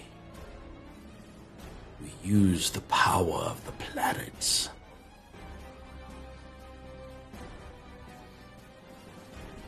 Do you seek the knowledge of the planets? I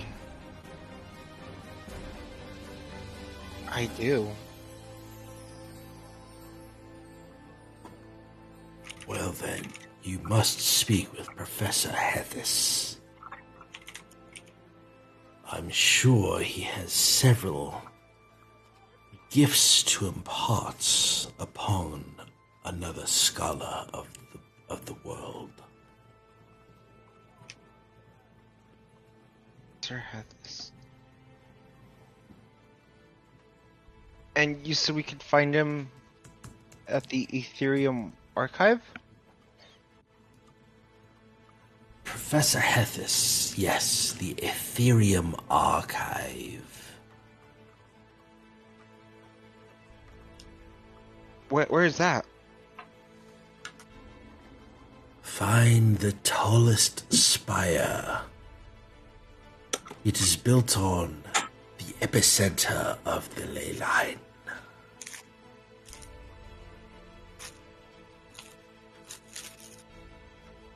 Tallest spire. Is it this? Oh no, it's wrong. It's pink. There you go. Yes, that is the area that it is in. Okey doke. Thank you. Thank you so much. What was your name again? My name is...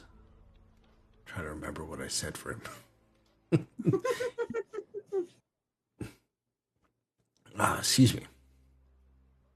My name is Nymir Vast. And welcome to Kalandra, my young seeker of knowledge. Thank you. Indeed. Good luck on your search, and I hope you find what you are looking for. Thank you. I hope you do as well.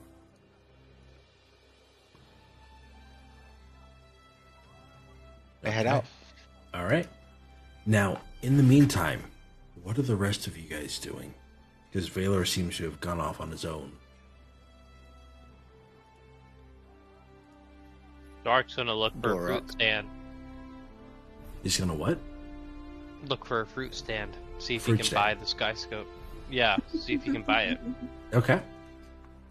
Well, you don't see any kiosks selling anything here. This isn't like usual. He asked like it's the not. nearest person he can find. He's like, Okay. You notice that there's it- an enormous floating stone block suspended over a small little kind of cottage. Kind of looks like a workshop a little bit. And this thing is literally shaking as if it's going to fall on this building at any moment. And you see that there is a smaller, again, blue-skinned, bald-headed creature that is kind of working on something else, and this stone that is about 2 feet or so above this building is starting to shake violently, and it's looking like it's going to fall and crash upon this building that is next to it. We just got another raid. Who's raiding us? Raid! Raid. Crabopoly. Hi, Crab. Hi, Saucy. How are you guys doing? Happy Friday. I'm glad everything's going well. It's a crab raid. Crab is crashing your party. I hope so, because this is a wonderful time to do so. Let me give you a shout out if it hasn't already happened. Crab. I didn't interrupt a serious conversation. Just kidding. Yet again.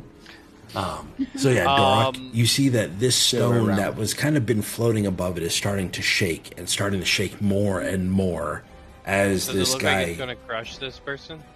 It looks like it's going to crush not only the person but the building that he's just walking out of the door. It's starting to shake rapidly, and it's getting very unstable. Dark will run forward and try and save him. Are you gonna save him, or are you out gonna of the way? you're gonna pull him, or are you gonna put your hand up and steady the stone as best that you can? Oh, it's low enough that I can do that. Oh yeah, it's maybe 8 feet tall, and you are. Oh just, yeah. Then Dark will try and like hold it up, and he'll like look over to Noeon and be like, "Get them out!" Okay. Well, this gentleman kind of walks out of the door and sits on a stool, not 2 feet from the door itself. And as you reach up and you touch the stone and you steady it with one hand, right? It's like it's floating there, and it's so you just needed just a touch, just a slight gentle touch about this. And you see this bald-headed, blue-skinned creature look up to you and nearly fall off his stool. And he seems like shocked. What? What are you doing? And he jumps off his stool and he runs up to you, and he's only like half your height. He's like 5 feet tall. And he's looking straight up at you from literally waist high. He goes, "Don't move!" And he circles you. I'm gonna freeze. He's looking at your form. He's looking at your muscles. Fascinating. Oh, yeah. You corrected the oscillation instinctively. Yes, I made sure the stone wouldn't fall on you. You're welcome. He smiles. Exactly. And he gestures towards the machine that happens to be on the side of the building that you didn't quite notice before. And he goes, "Most people attempt to overpower gravity. You negotiated with momentum." Yes, yeah, that's what I did. Yes, And you see his laugh and his facial expression kind of changes. He goes, You have no formal education in engineering, yet your instincts solved a problem mathematics struggled with. And he reaches into his pocket and he pulls out a carved stone of some sort. Throw that, please. Yeah. So Dork's gonna like grab it and like look at it. He's like, as hard as I can. Sure, why not? Let's see. Okay. Dork's gonna wind up and he's going to huck this thing as hard as he can. Okay, roll me an athletics check, please. Come on, boys. This is when I need to roll good. You should be good at this, right? Oh my god! It's because you even said that Dork's good at these. You're good at these, man. Oh my god! Dork's good at these things, right?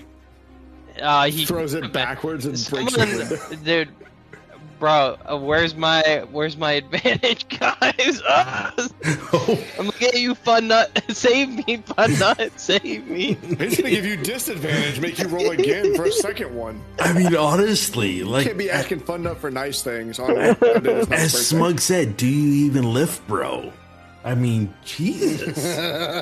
He handed you a pebble and you threw it, and you... Okay, so you throw it. Well, instead of... threw it on the ground. Oh, exactly. You throw it about 10 feet. But instead of falling, it curves. And it comes back to you kind of like a boomerang. And then it lands gently in this short Vidalkin's hand. Gravity, he says with a grin, is less a law and more of a conversation. Oh, please, come in. I have one more test for you. Please, come. And he... Okay, yes. And he starts walking over, and you see that there is, on this other side of the building, right? And where are you guys? You are here. So let me do this. So he's going to lead you over behind into this kind of courtyard here. And everyone's welcome to come with him if you guys so choose. And you see that there is a giant kind of stone here. And it is a weight that seems to be stacked upon a bunch of smaller, like, pebbles And this stone is like a 3-foot wide boulder. Right? There's a big, big difference between the big stone that is kind of like a counterweight and these little itty bitty stones that have been stacked on top of each other that the big stone is sitting on top of. And he invites you to kind of help him with this. And he said, oh, well, hold this here, Ed. Make sure it doesn't fall. Oh, then okay, I think I can do that. Okay, so you grab this stone on the sides and you're just kind of making ever so slight adjustments, right? Mm-hmm. And you're trying to make sure that it doesn't fall because it is stacked on top of like 17 little itty bitty pebbles. And this thing, you're just trying to make sure that it's gonna be there. And the guy says, it takes about 10 minutes or so, and you've finally gotten it to the point where you can let go of it by millimeters, and it's not moving, and it's staying still. And you can you pull your hands away, and it is perfectly balanced on top of these 17 little itty bitty pebbles. You have this big 3-foot rock that is suspended. And it's perfectly balanced. I did it.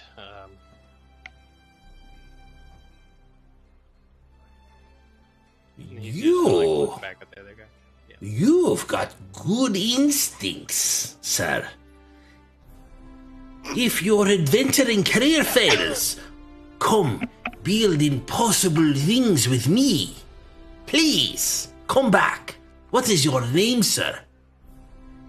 I am Dorak Stonefury. Dorak Stonefury. Such a strong name. You have impeccable instincts. Again, come to me. My name is Horvin. Dorak and Horvin.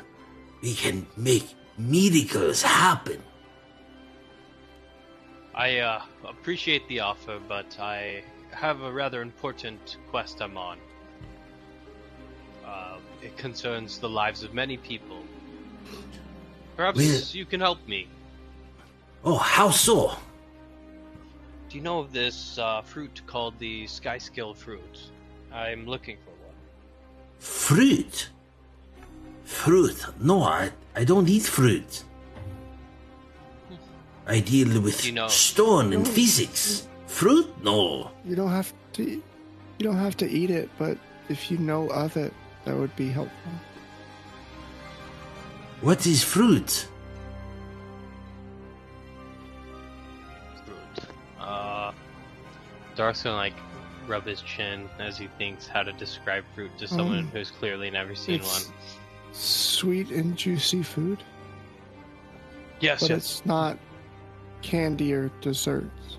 Yes, and it grows from trees. Oh, you mean like meat, like cow? Sweet and juicy. Oh. No. Cows don't grow from trees.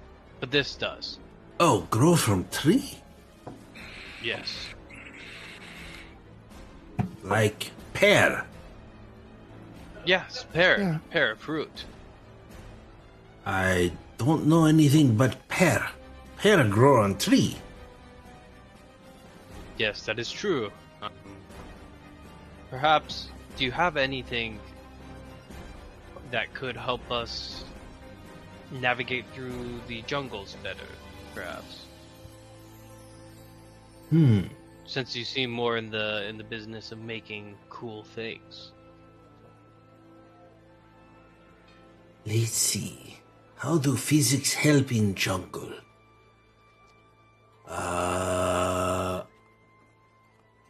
No. I have navigational experience, but Perhaps don't think you that have can something. help you. Perhaps you have something that can help stop others' resistance towards our party's motivations. And Does he what kinda are your gestures? motivations? Well, we are collecting some rare items to help a group of people survive. I know I'm trying to gravity. make a kind of a medicine, kind of. Yes, Medicine? perhaps you know of someone who is well learned in the helping of others, Fruits? healing, medicine, something like that. Unless you speak of medicine having to do with physics, I am afraid I cannot help. The last time you got hurt doing your experiments, who did you go to get help?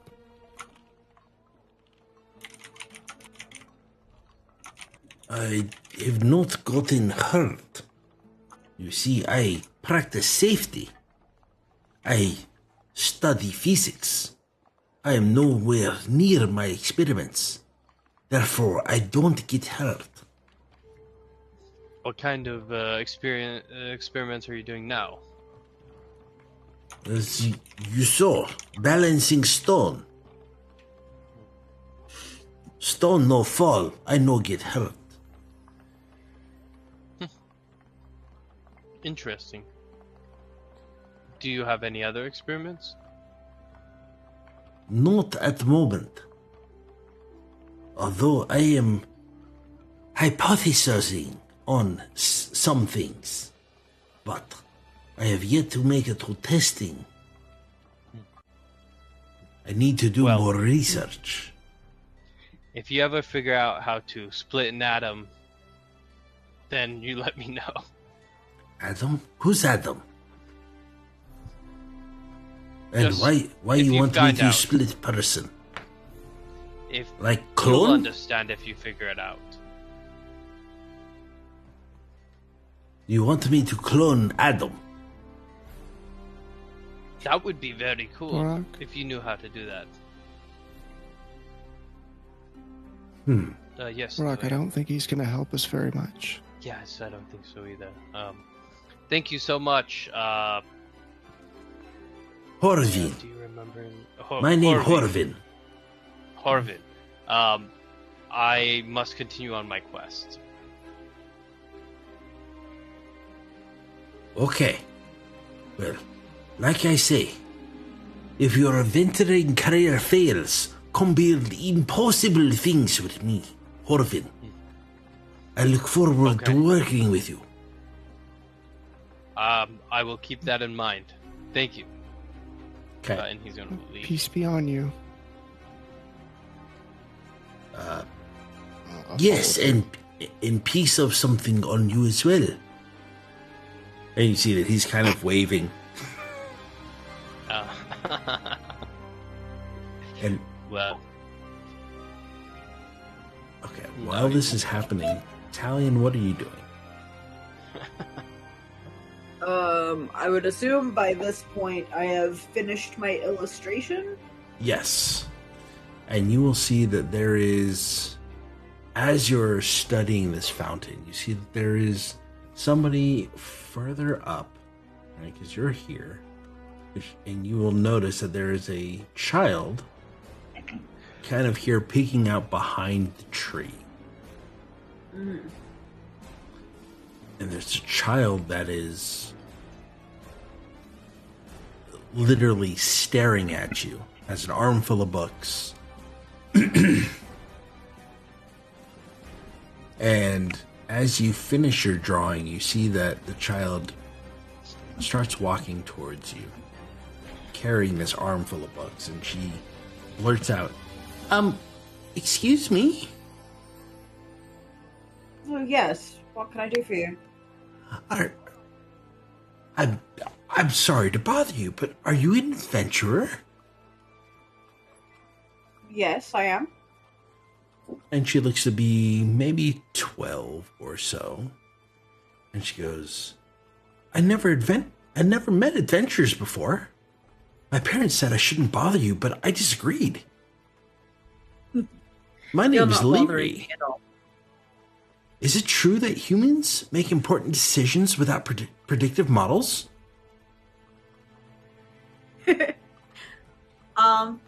Well, I guess so. Intentionally? Yes. Have you ever climbed mountains? Yes, I have. How large? Were they cooperative? And then as she What do you mean cooperative? And as she sees Dorak and Noeon coming out of the alleyway from the courtyard that they were in.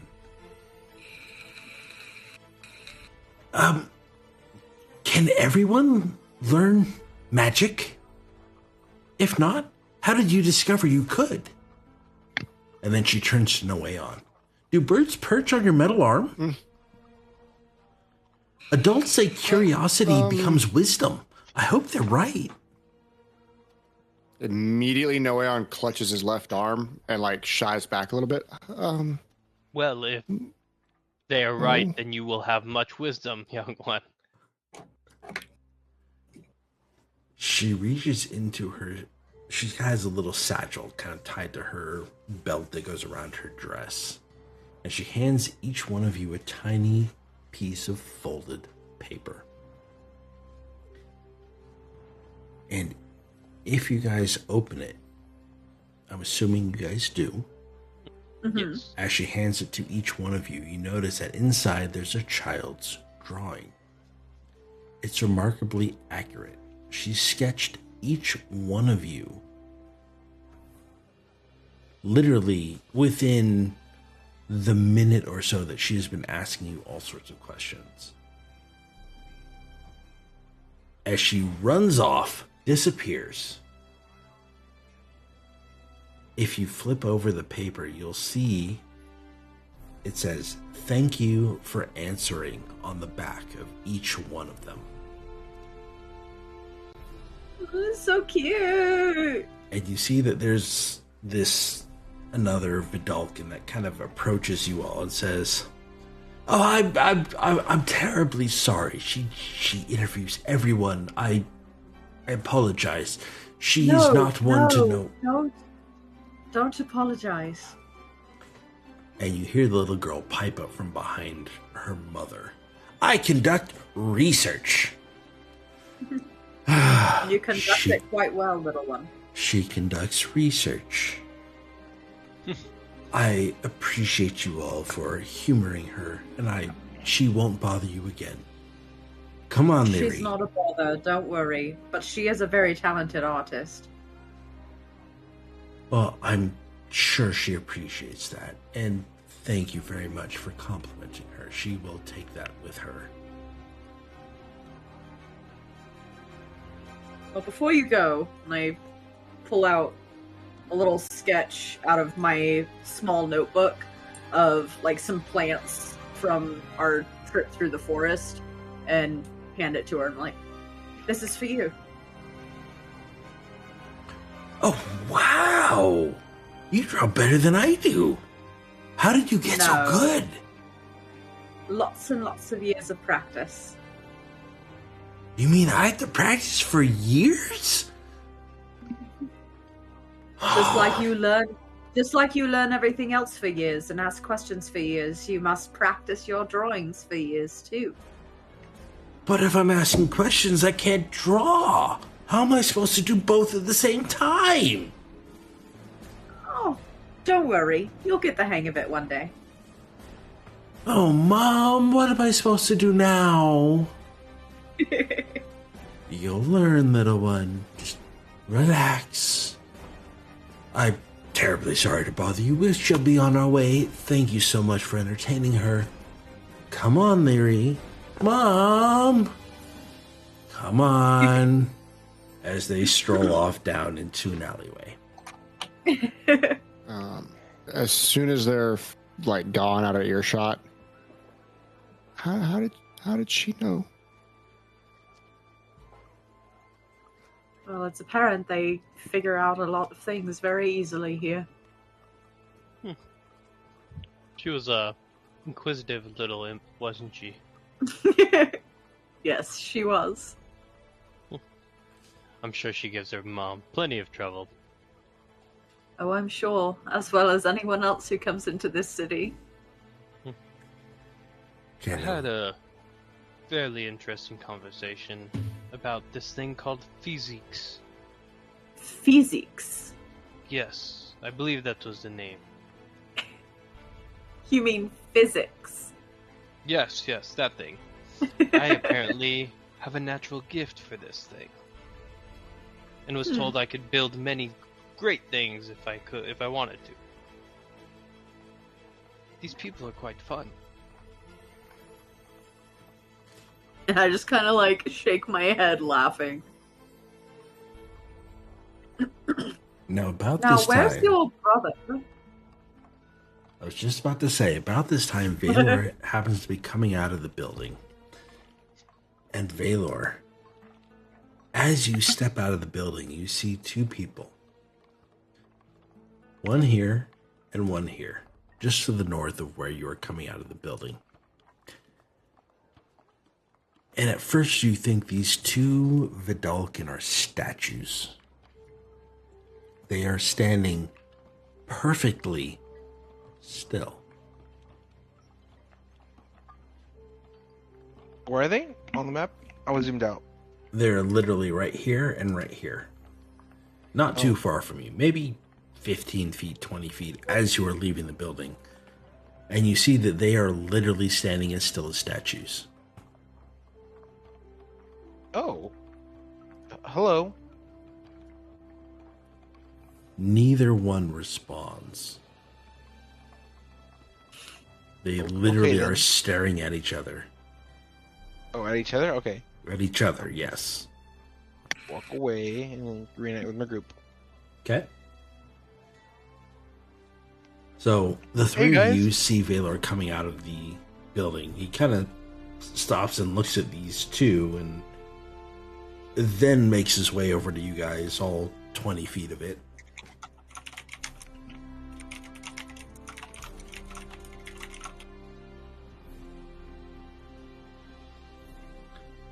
So he says, "Hey, we guys." have like T-Rex sight. They don't move. We can't see them. Hello. Did you find anything out? Yeah. I was asking around about the Skyscale Fruit, and I heard that there's a guy called Professor Hefis at the Ethereum Archive. Mm-hmm.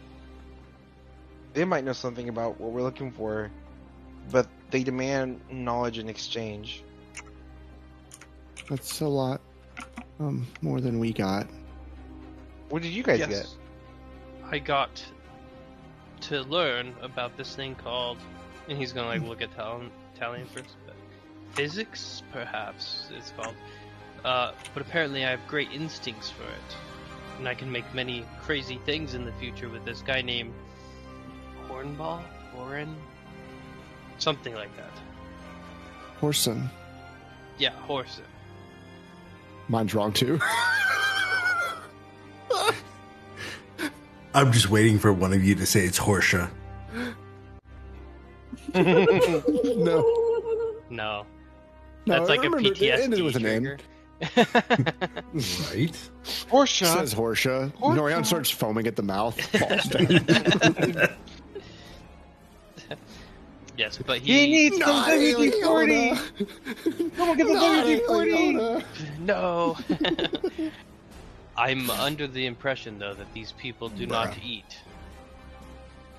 He did not know what a fruit was.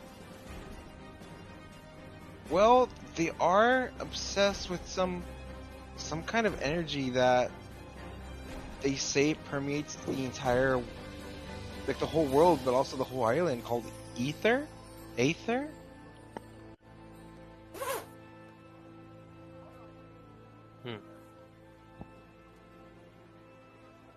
Maybe somehow they use the aether as some form of sustenance. Oh? Yeah. Some sort of way to use magic or something. It was like, here, let's walk and talk. The archive is towards the highest spire, and they point towards it. Is the highest spire Or did you ping it? No. No? Which one would be the highest spire, Mindz, just to make sure? Is it this? No, I'm pinging it. This? That thing. Yes, that is the highest spire Okay. currently. Okay. Now, I gotta take it off of ping mode. Now, as you guys start to move, Valor, you look back and you notice the two that were staring at each other. I mean, it's been minutes that they've been staring at each other. Perfectly statue still. You're paying attention to them, and as you look at them, you see one nod, just a brief, They leave. What? They literally turn and walk in separate directions. What was all that about? I'm telling you, they think we're Velociraptor. I heard Velociraptor. Did you say Velociraptors? Yes. Yeah, they think we're Velociraptors or T-Rexes. You said Velociraptor, so maybe you're about to make a Velociraptor rap song. Right? Yeah. Yeah.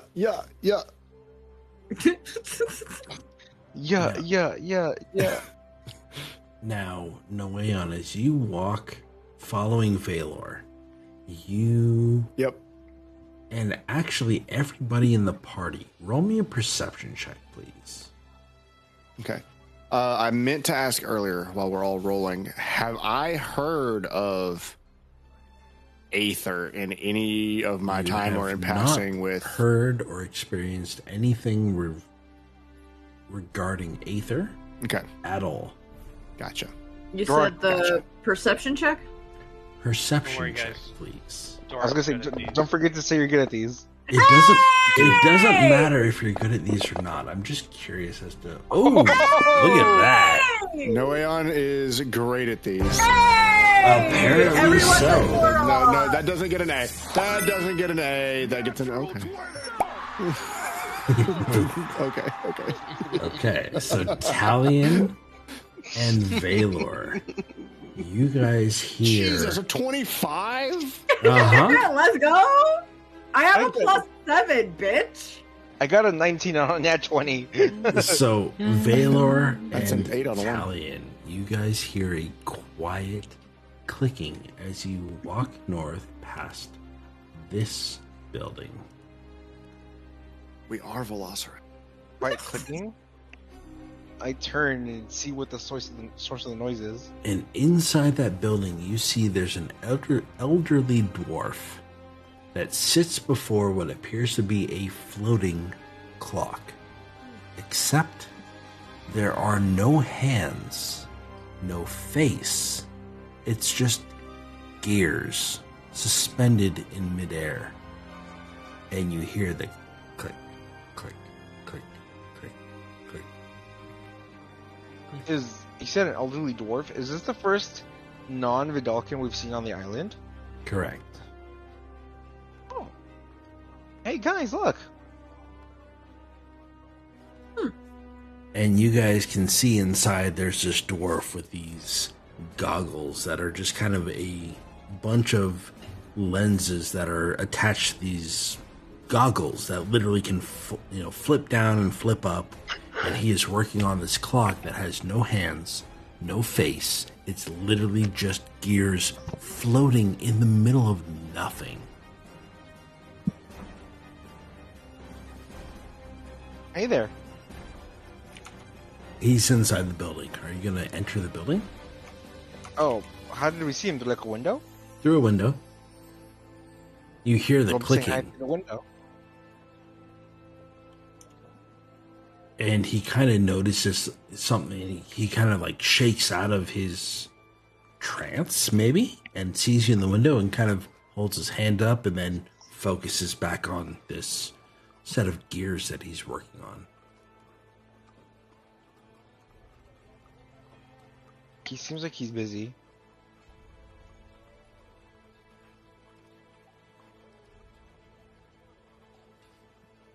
Now, no Aeon. Yep. You have been clutching your arm. Are you continuously clutching it, or did you just clutch it once and then just kind of let it sit? One after like maybe a minute or two of them being gone, I would stop. But I did like readjust my sleeve to make sure like it wasn't pulled back or anything. Okay. Well, as you kind of approach this group of young Vidalkin, there's one of them that nervously approaches you, and you see that there's this physical aversion to social interaction, but this Vidalkin kind of walks up to you and says, I've never seen someone with mechanical components integrated into a living body. Would you consent to a conversation? Do I get the sense that he's scared of me or scared of talking to people? Yes. Yeah, oh my god. Okay, thanks. I mean, literally, how you are responding to people, this Vidalkin is responding to you. Okay. Okay. Would you consent to a conversation? Conversating. Yes.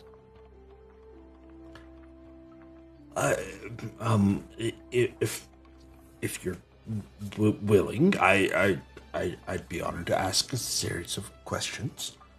You may decline any of them. Precision is preferred over politeness. He's just like me for real.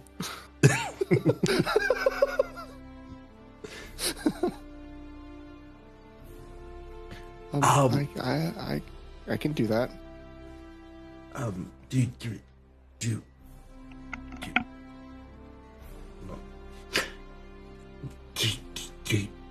Do you have a organic brain?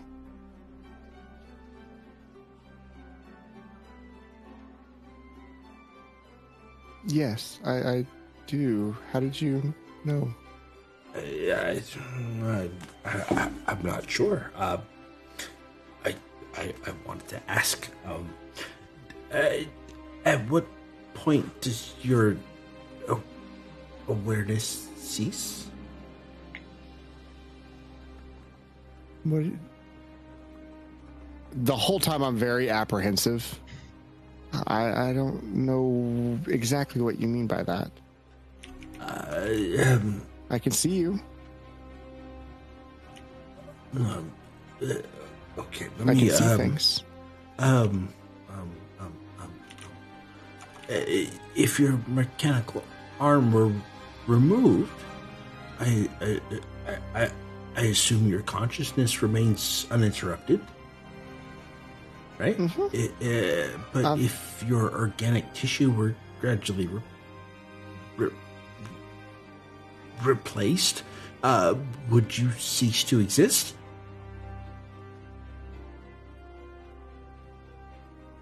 I don't know the answer to that question. The guy in Aliona asked me something similar. Aliona? I don't know what that. Okay, you know what? Just forget I asked.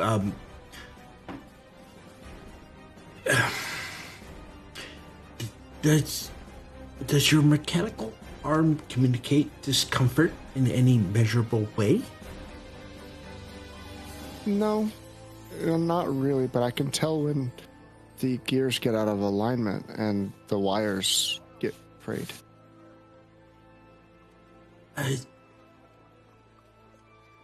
Okay, this is good.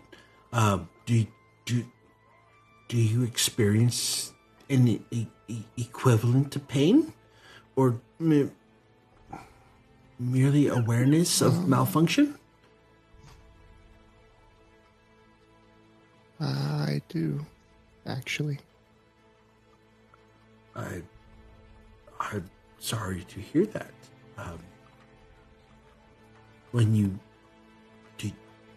sleep, do your dreams include your mechanical body exactly as it exists, or do you perceive yourself as wholly organic?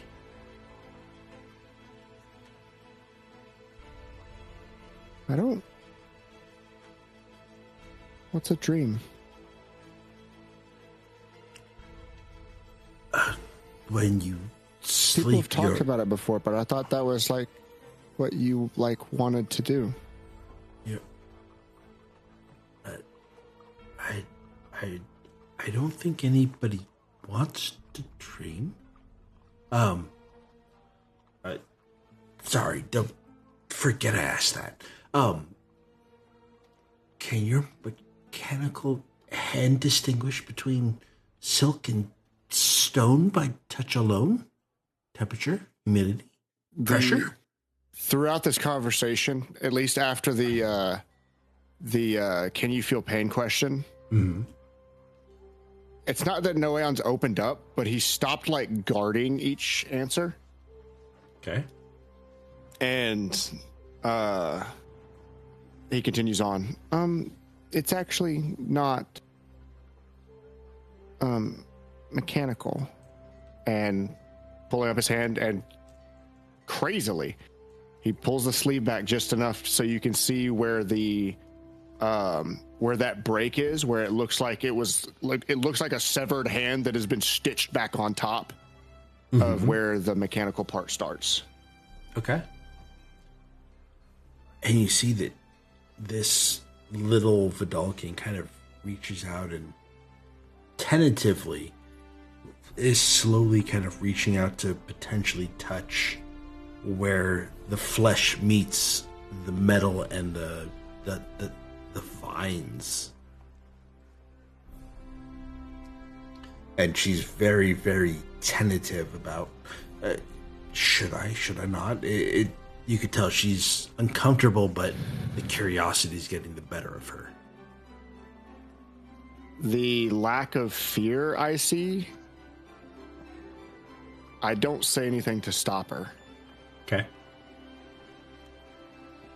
And as she touches your wrist ever so gently, she kind of pulls back as soon as she makes contact. And then she reaches out and she kind of feels, puts her hand and it actually feels. Whoa. And then she looks up directly in your eyes. No. Are those sensations interrupted identically to those from your remaining organic flesh? How much organic flesh do you have?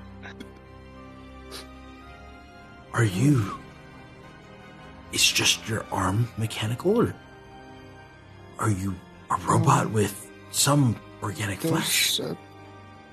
There's a bit more. I'm alive, I think. And you see at some point she immediately, something changes within her. She recognizes something and she, oh my God, I apologize for the indistinction. It's philosophically imprecise. And then she immediately follows up with another question. When your body's damaged, what proportion requires a physician?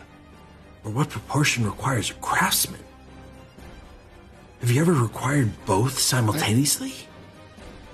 I can handle both.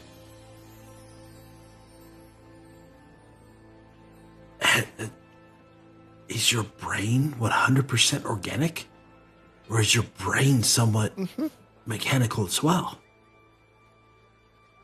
Redelia told me it's real. It's not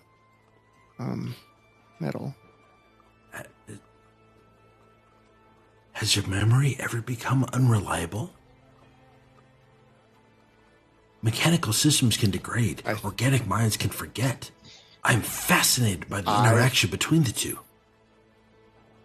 I freeze for a moment and think back to my first time on a boat with the old lady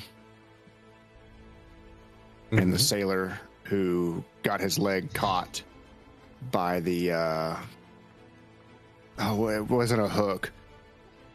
He got his leg caught by the anchor chain. I think back to that night and respond back. I have had a lapse in memory a couple times.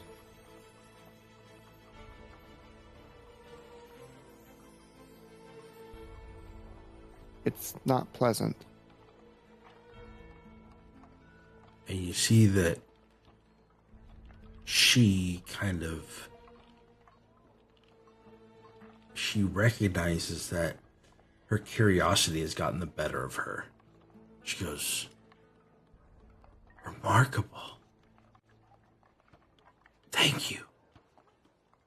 Most people believe that knowledge is gained through experimentation. I found that it is more often gained through conversation. And she gives a respectful bow. You have been extraordinarily generous with your experiences.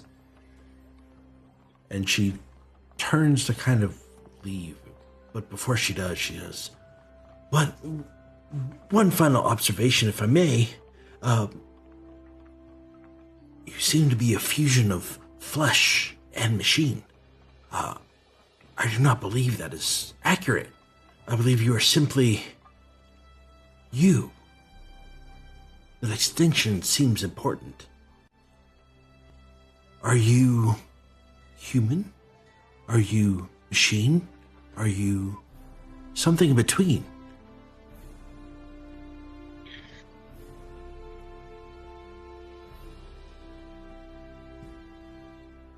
Leon doesn't answer. Long enough that she gets that I'm not going to answer. She just kind of clasps her hands together in front of her and just kind of bows. I'm sorry to bother you with so many questions. I'm just so curious. You are simply amazing. Thank you for existing. I'm so sorry to bother you. And turns and literally scampers off, as if she seems to be as, what's the word I'm looking for, as anxious to leave, uncomfortable as you are with this whole conversation. Understood.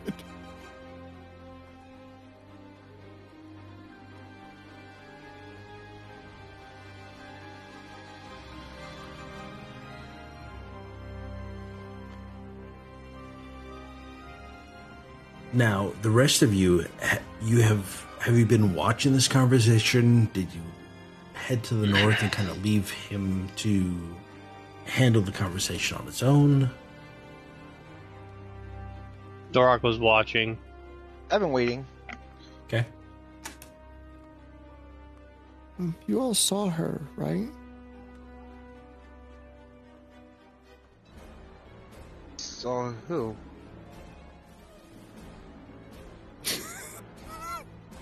Girl I was just talking to?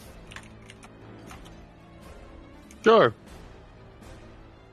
Don't you dare start gaslighting me, motherfuckers!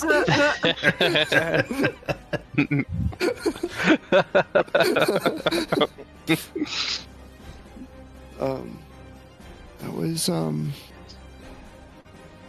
strange.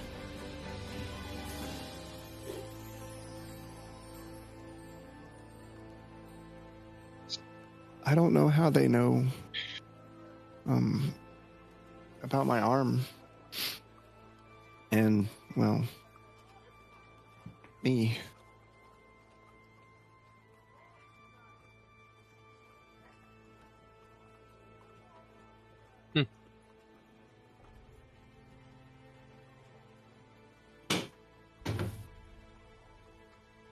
Maybe these people are just like more aware.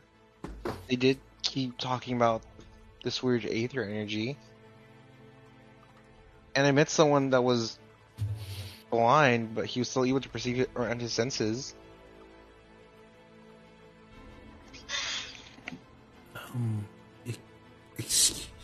Excuse me.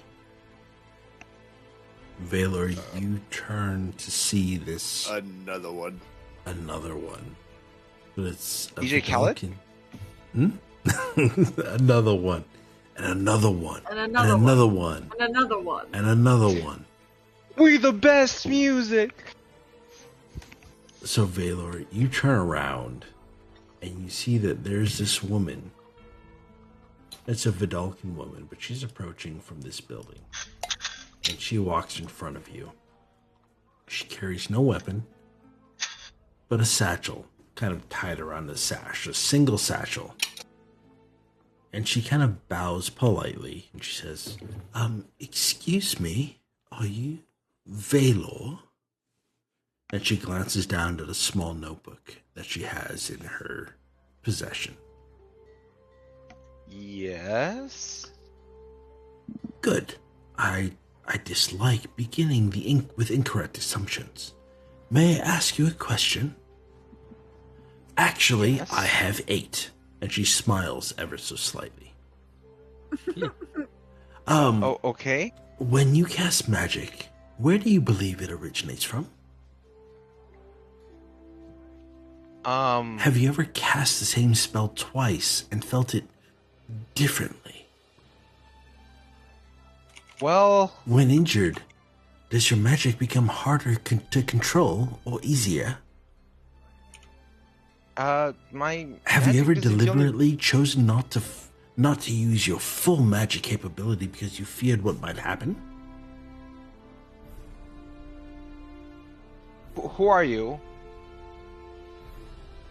Why are you asking me all these questions? I'm just simply curious, is all. But who are you, and how do you know who I am? You see, I make it my business to know everyone that comes into town. You seem to have a very unique past. The circlet on your head tells quite a story. I immediately get really defensive. My hand goes on my circlet like instantly, and I take Okay. one step back. Okay. You know what this is?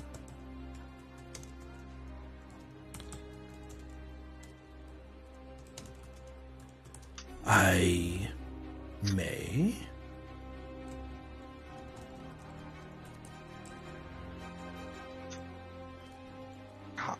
Who are you?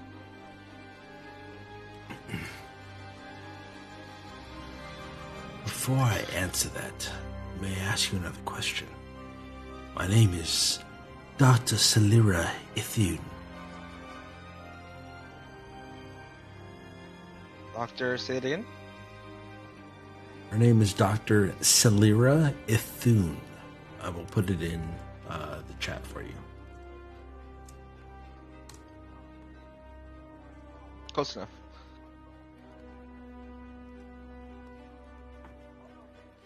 Has your magic ever surprised you? All the time. Do you believe your magic obeys you or cooperates with you? Well, I imagine shapes and take inspiration from my allies, and my magic takes those shapes.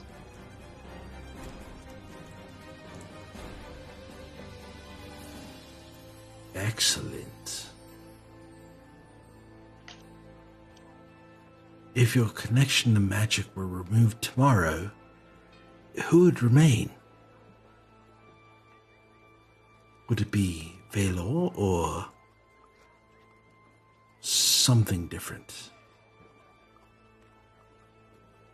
I would still be Valor. I didn't always have this magic. I see.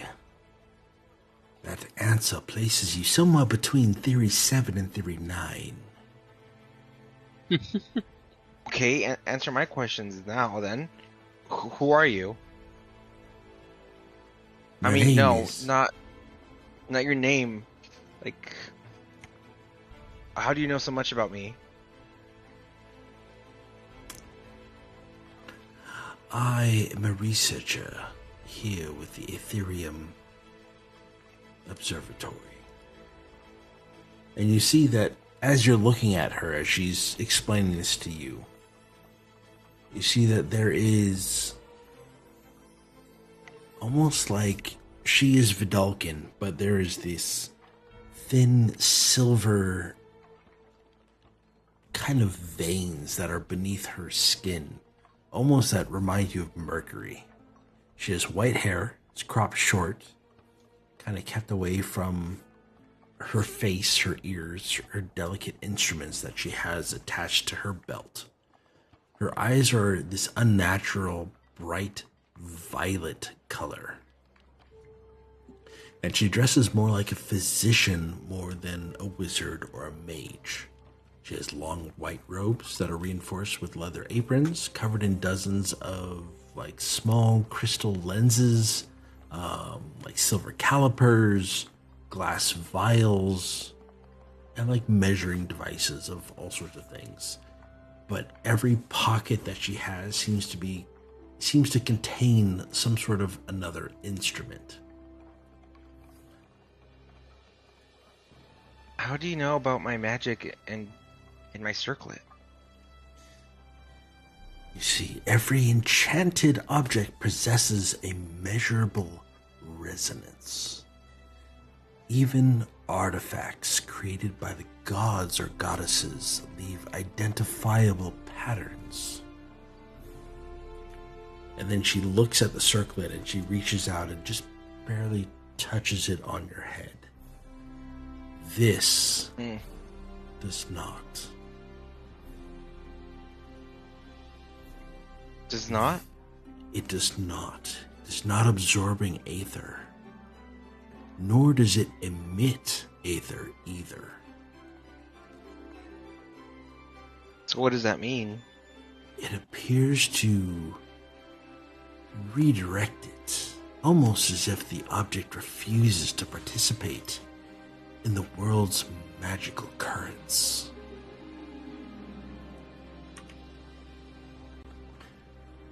What? If you would permit me, I would love to test this to find out more information about it. It's an anomaly amongst the entire world. I've never seen anything like it. Where did you get this? I don't know if I feel comfortable around you. I barely know you. Understandable. If you decide to allow me the opportunity to study it, I will present you with any information I find. But there's absolutely no obligation necessary. This is remarkable discovery. If I go with you, can you help me understand more about my own magic? Some of the questions you asked me earlier are some of the very things I've asked myself. I'm still not used to these abilities. I don't really know where they came from. I would love to discover more about your circlet and yourself. And yes, I would share every piece of information I find out about it. But of course, only if you consent. Where? At my research facility here at the Ethereum Archive. Well, we have business there anyways. You can study the circlet, but only under my supervision. But of course, I would never deem to remove it from your sight.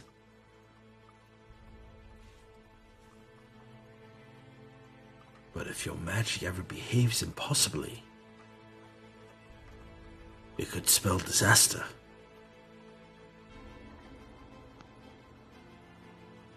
Can you lead the way to the archive? But of course, please follow me. And she's gonna walk off in this direction. I guess we are going. Well, you guys don't have to. Kinda do. I mean, you can explore on your own. There's absolutely no obligation to follow. I'm not leaving Valor alone. This island is like filled for goodies just for Valor. Walking into a candy store. Mm-hmm. Yeah, for real.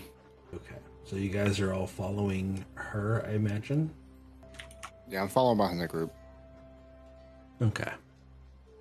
Well, she leads you the best way that she's going to lead you. She's going to lead you up in this direction, up the stairs, through this wall, into this beautiful botanical gardens in front of this major building here to the south. But she's going to walk through this direction and lead you up across the bridge. And again, it's this beautiful translucent bridge that leads you up into this area. And she's going to walk towards the front of this massive building, which has a bunch of spires leading off from it. Yeah, you guys should be going in this direction, guided by your Vidalcan escort. You kind of leave behind the open debates and the bustling plazas of Kalandra, and you begin climbing a broad avenue paved with polished white stone, streaked with delicate veins of luminous crystal. It's kind of like a marble stone with this gold streak, but inside is actually this crystal that is almost glowing. And it matches that same color of glow that's in the river below. Now, the sounds of the city kind of grow quieter the closer you get to this area. There's not a lot of people out on the street. The conversations are kind of conducted in hushed voices. You'll hear whispering. You can't quite figure out what's being said.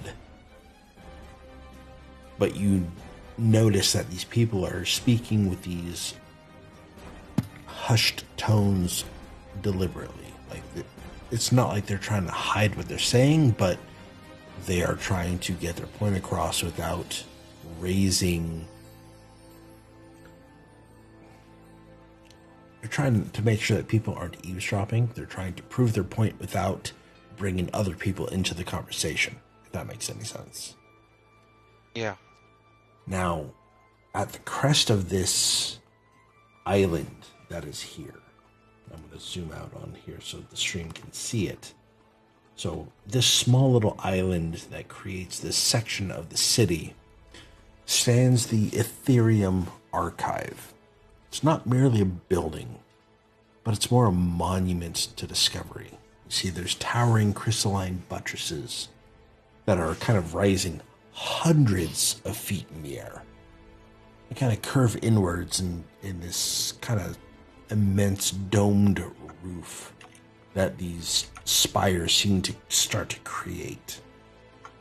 You'll see that there's like faceted glass and blue crystal that kind of forms the tip of each of these spires that, if they were connected, would form a full dome underneath the area in between it. And underneath it, at the very bottom, the sunlight that's catching in these crystal glass at the very top is scattering into shifting ribbons of color that dance across the courtyards underneath, creating this bluish green kind of glow that you can see on the map. You'll see that there's these massive bronze doors that are nearly 40 feet tall. They kind of stand, and they've been pushed open a little bit, and each is engraved with thousands of kind of impossibly fine geometric symbols. But they're not depicting like kings or battles or gods or whatever. They are literally charting what looks to be constellations and stars. You'll see that there is pictures of some sort of almost humanoid body, and there are specific points that are being... So as I was mentioning, these doors they're engraved with these thousands of impossibly fine geometric symbols. They kind of represent constellations. There's even a picture or several pictures of what look to be humanoid bodies that these physicians seem to be studying anatomy. It looks to be that they're engraved by astronomers, by people that are studying different forms of magic. And aside from the entrance to this building, you'll see that there are two towers of what look to be the same Vidalgan humanoid scholars. Each is holding a different instrument rather than a weapon. One is holding a sextant and a crystal prism in their hand. Another one has a quill and an astrolabe. You're not quite sure what the astrolabe is hinting at, but it is this weird device that you've never seen before, and it seems to have these geometric shapes, and there's this slanted arm that seems to be hanging down from it. You're not quite sure what it's for. But at the base of every statue is the same inscription, and it's repeated in flawless common and another script that none of you can determine what it says. But in common it says, knowledge is not inherited. It is earned. Ooh. Now inside, as you follow this... Knowledge is not what? It is not inherited. It is earned. And I'll put it It is in the earned, check. okay. If you don't mind. I can't copy the note down right now. That is perfectly fine. So you see, as you enter this building, and again, I'll ping it on the map so anybody can see it. I'll zoom in on it. So it's this giant kind of moonwell-looking thing, if you've ever played World of Warcraft. As you guys enter this building, you'll see scholars ascend and descend. There's this great staircase that kind of adorns the entrance to it. And nobody's talking. People are ascending and descending the staircase in orderly silence. You'll see some are carrying stacks of books. Others are followed by floating crystal tablets that just seem to be floating behind them and following. And you'll see that there's a soft pulse of blue light that kind of ripples across the interior every so often, as these people are entering and leaving the staircase itself. Almost as if the staircase is almost like a hallway.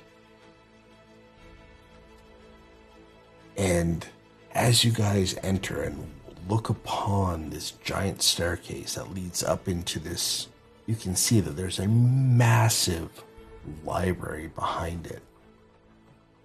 You guys can't help but shake the feeling that this place has witnessed thousands of years of uninterrupted study.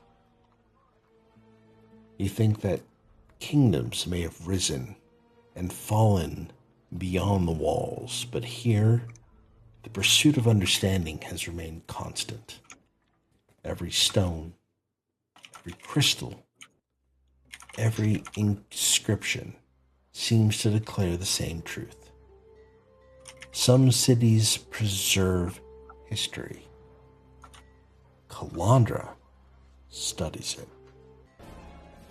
But yeah, you guys are looking at this massive library. Think like the Smithsonian or the United States, the Presidential Library. If you've ever seen Angels and Demons or anything of that sort. But it literally flows back and around. This is the largest archive of information, Valor, you have ever seen. Anyone is like standing next to Valor could swear for like a second that I start like drooling, and I just like clean myself up like, this place is beautiful. Suppose it is kind of pretty. Dorok, if I die, can you bury me here? Well, That way I'll try my best. My spirit can keep learning knowledge. You're not gonna die. Well, we all die eventually. Well, I plan to go out in a blaze of glory before you, so perhaps we'll both be buried here. No, I won't. You won't die before me. You're not allowed. Well, then perhaps we should just live forever. I like that idea. I could look into it here, I guess. And there's a Vidalkin that seems to be coming down the stairs that is staring directly at you, Valor.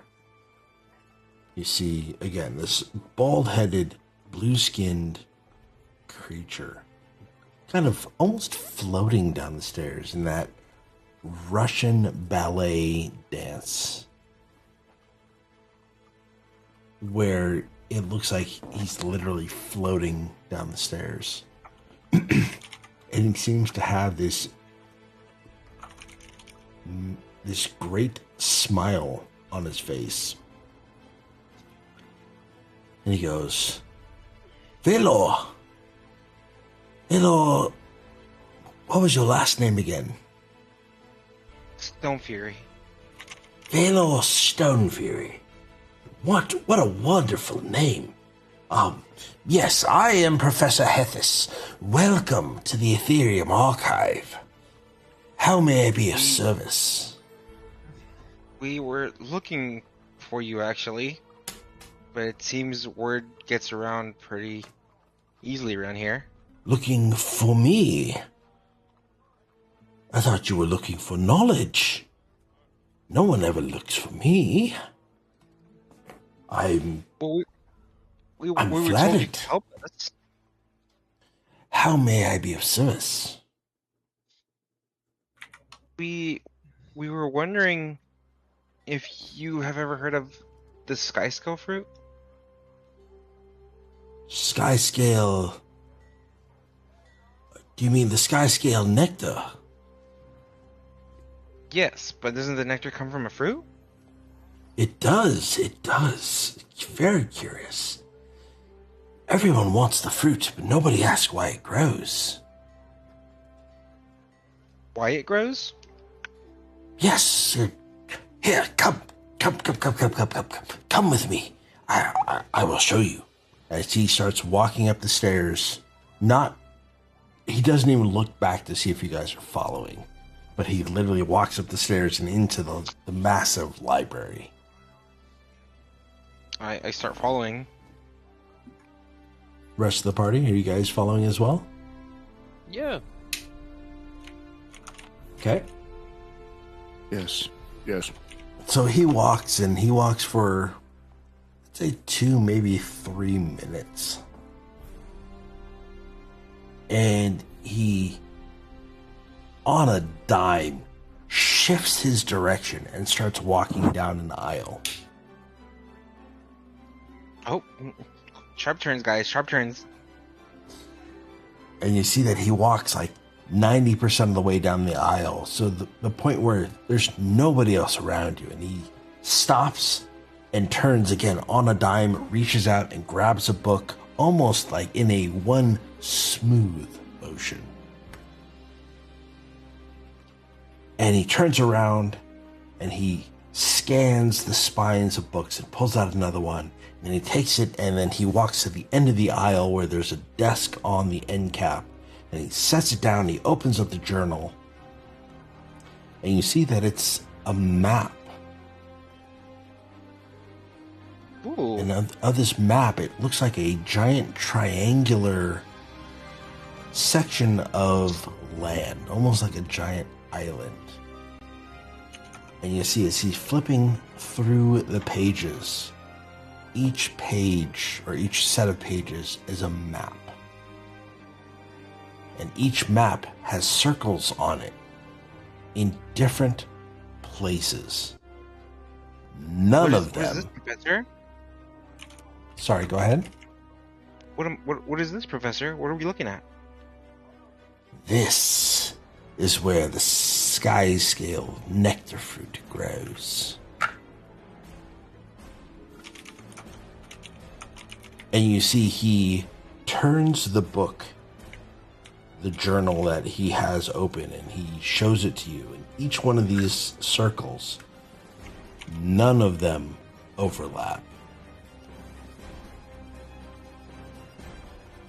This almost seems random. 312 expeditions. 47 claimed success. None agreed on the location. He sighs. Naturally. But I thought the fruit grew here on this island. It doesn't grow here in Kalandra. It grows south in the Savage Shroud, inside the jungle. Savage Now, Shroud? as he turns the book and slides it out in front of you, he points to a bunch of the different circles. He goes, each circle represents where somebody claims the Skyscale Nectarfruit has grown. Do you see anyone even remotely agreeing where it grows? Not at all. That's what I see as well. So, either the tree moves, or nobody understands what they're looking for.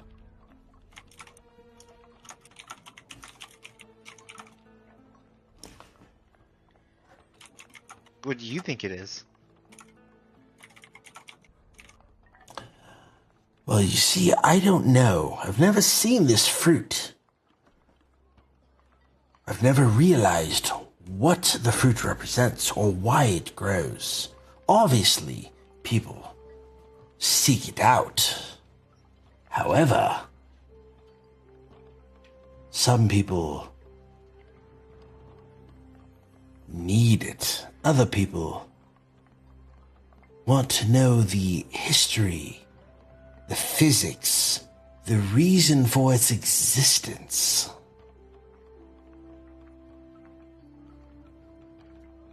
Whoa.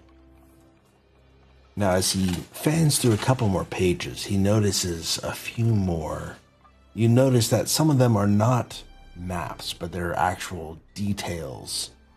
And they're not a full page of details, just kind of little notes that are jotted, down from page to page to page to page.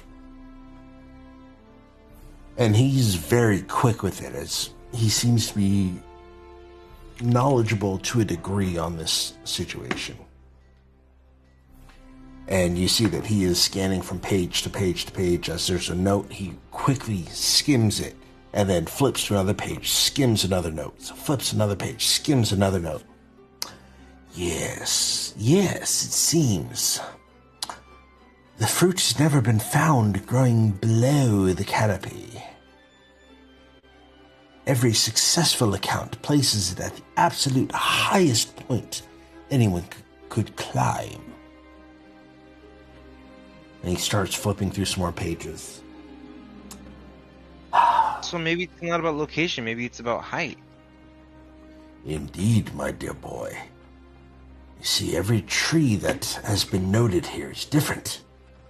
Different species, different elevations, different parts of the jungle. This fruit does not seem to choose a species. It chooses height.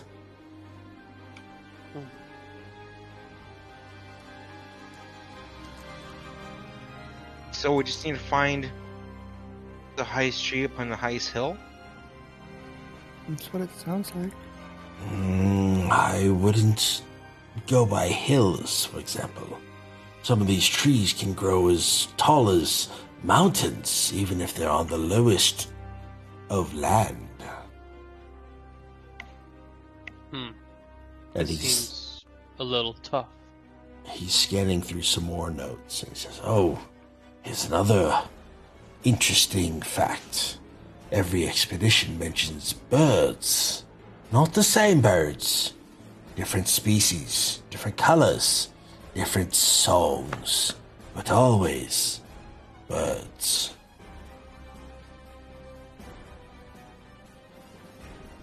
And at this What point, way? just Like they're just around? so it seems.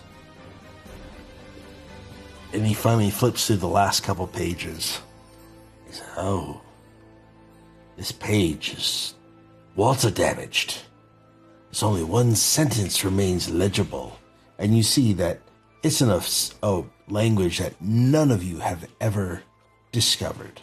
You've never seen this language. It just looks like gibberish. And he reads out loud, "The tree touched the morning before the sun." And he taps it a couple times with his finger. "Nobody knows what this means. But it's interesting, don't you agree?" Touch the morning before the sun? "Yes." "What could that mean?"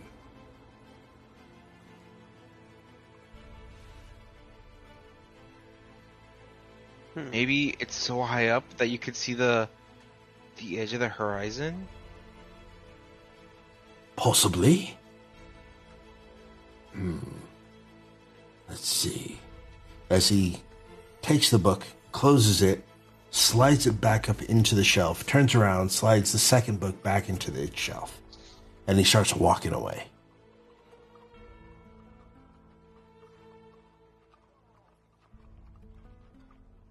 Do you guys follow? Do you stand there Yes. and contemplate? I follow. Okay. Anybody Following. else? Okay. So how long has I these guess. expeditions been going along? Hundreds. No, thousands of years. You see, we've That's a really long Adulkin. time. We study the planet. Everything we can learn about the planet lives here. We record, we study, and we produce. And he walks down an aisle and abruptly turns and starts walking down another kind of hallway in between a bunch of bookcases, and turns on a dime and walks down another hallway. He immediately stops, pulls a book from something, and reaches across the other side and pulls out another book. But in this book is more of, I want to say it's hollow, but they're bags of leaves. He pulls the bags out and opens the bags and pulls out 6 dried leaves. Okay. These leaves are all from different expeditions.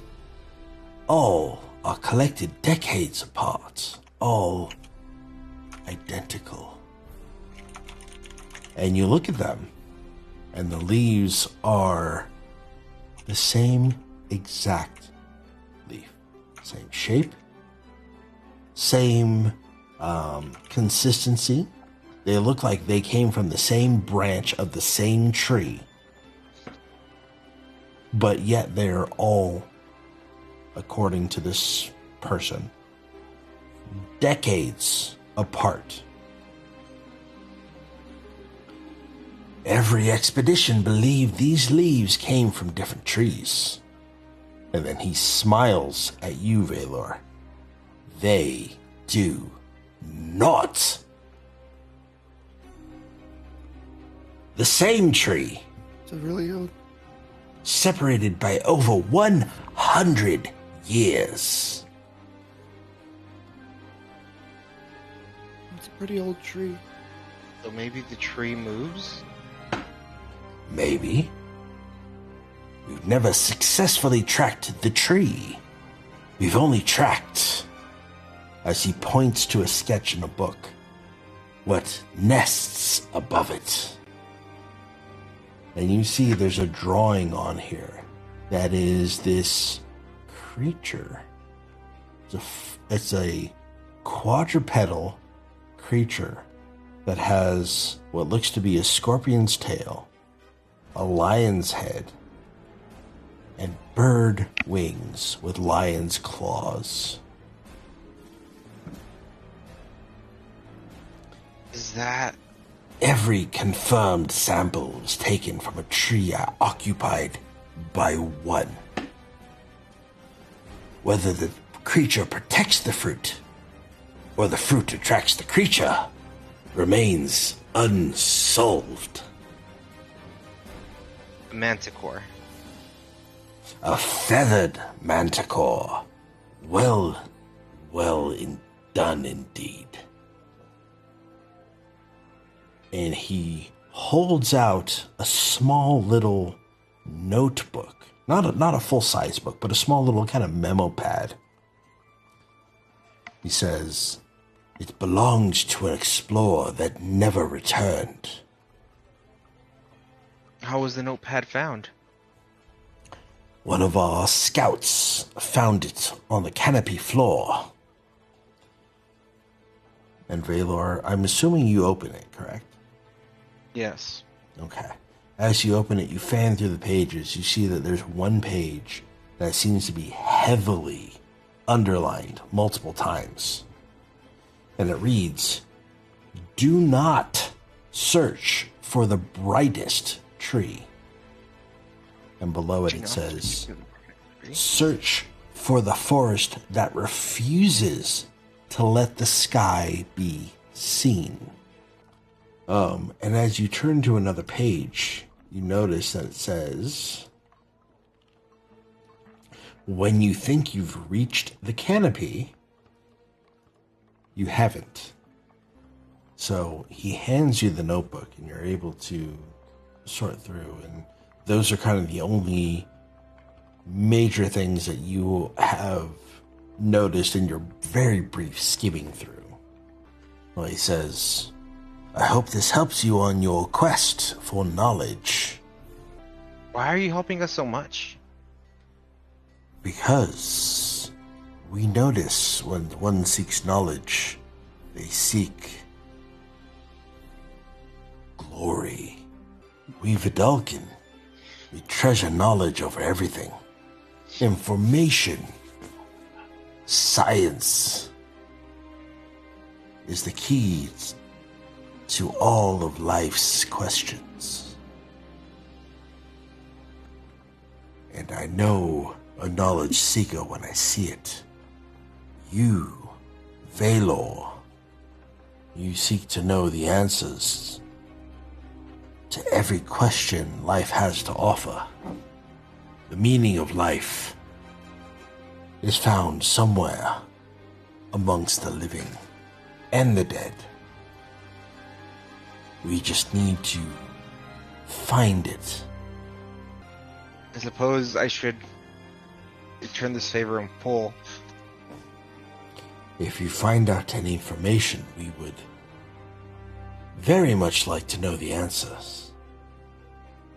One of your other scholars was interested in this, and I put my hand on my circlet. Yes, I can see it has a connection to the resonance, to the aether. I don't know what it is, but I would love to study it.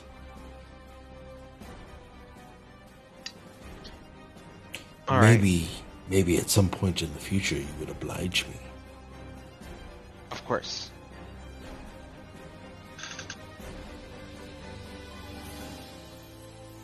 Of course. Thank you so much. I'm only happy to help. I hope your journey in seeking knowledge rewards you handsomely. You see, most explorers spend their lives looking upward. And he looks to the window at the, really, really high up on this spire. Plants seldom compete for sunlight. They compete for opportunity. Find the place where every tree is desperately trying to become the tallest. The winner wears jewels. Go, my boy Velor. Find the answers that you seek, and hopefully bring back some knowledge that you may share with us. I will. Where should we start looking? This forest. The jungle south of the city is where the fruit is found. That's where I would start my search. Good luck. Okay. Alright. And I walk out like filled with like inspiration, like I have like an idea. We got this. I got this. Good. And we're going to call session there as you guys walk out of the Ethereum archive. Neat. So you guys now have a little bit more information. You have a couple clues. You have some information about where this fruit can be found. You know that there is a jungle south of the city, which is not the same as the Kangunoho jungle that you just spent at least a week traveling through. You guys are on your way to find the Skyscale Nectarfruit. And you know that there's some sort of feathered manticore that is protecting it. I'd say we have an adventure on our hands, wouldn't you? Yeah. All right, gang, time to split up. Exactly. You take that tree, you take as that long as I'm direction. allowed to go with Velma. We gotta split My up and look for glasses. clues. Or my circlet. My circlet. Wouldn't you want to go with Daphne? That's all. My circlet, it's great. I can't cast spells without my circlet. I can't perform without my circlet. Well, congratulations on making it to Kalandra. I hope you guys have found this city interesting at the very least, if not entertaining and or inspiring. It's fascinating. And we will see you all next week. Yes. So, time to go to Thank the you, ending everyone, screen. for the raids. Yes, so many raids. I'm going to go to the ending screen and I will start handing out kudos to everybody who has found our channel.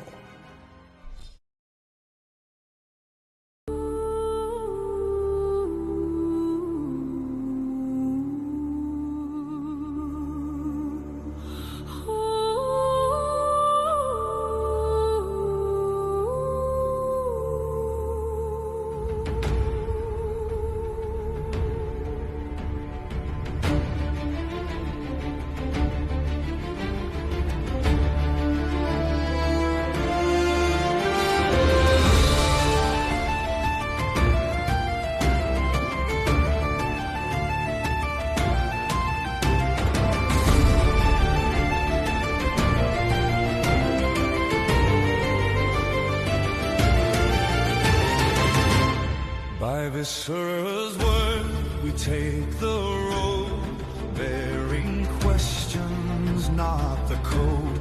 We search the groves, the stone, the stream, for signs half seen, for broken dreams. The land remembers what we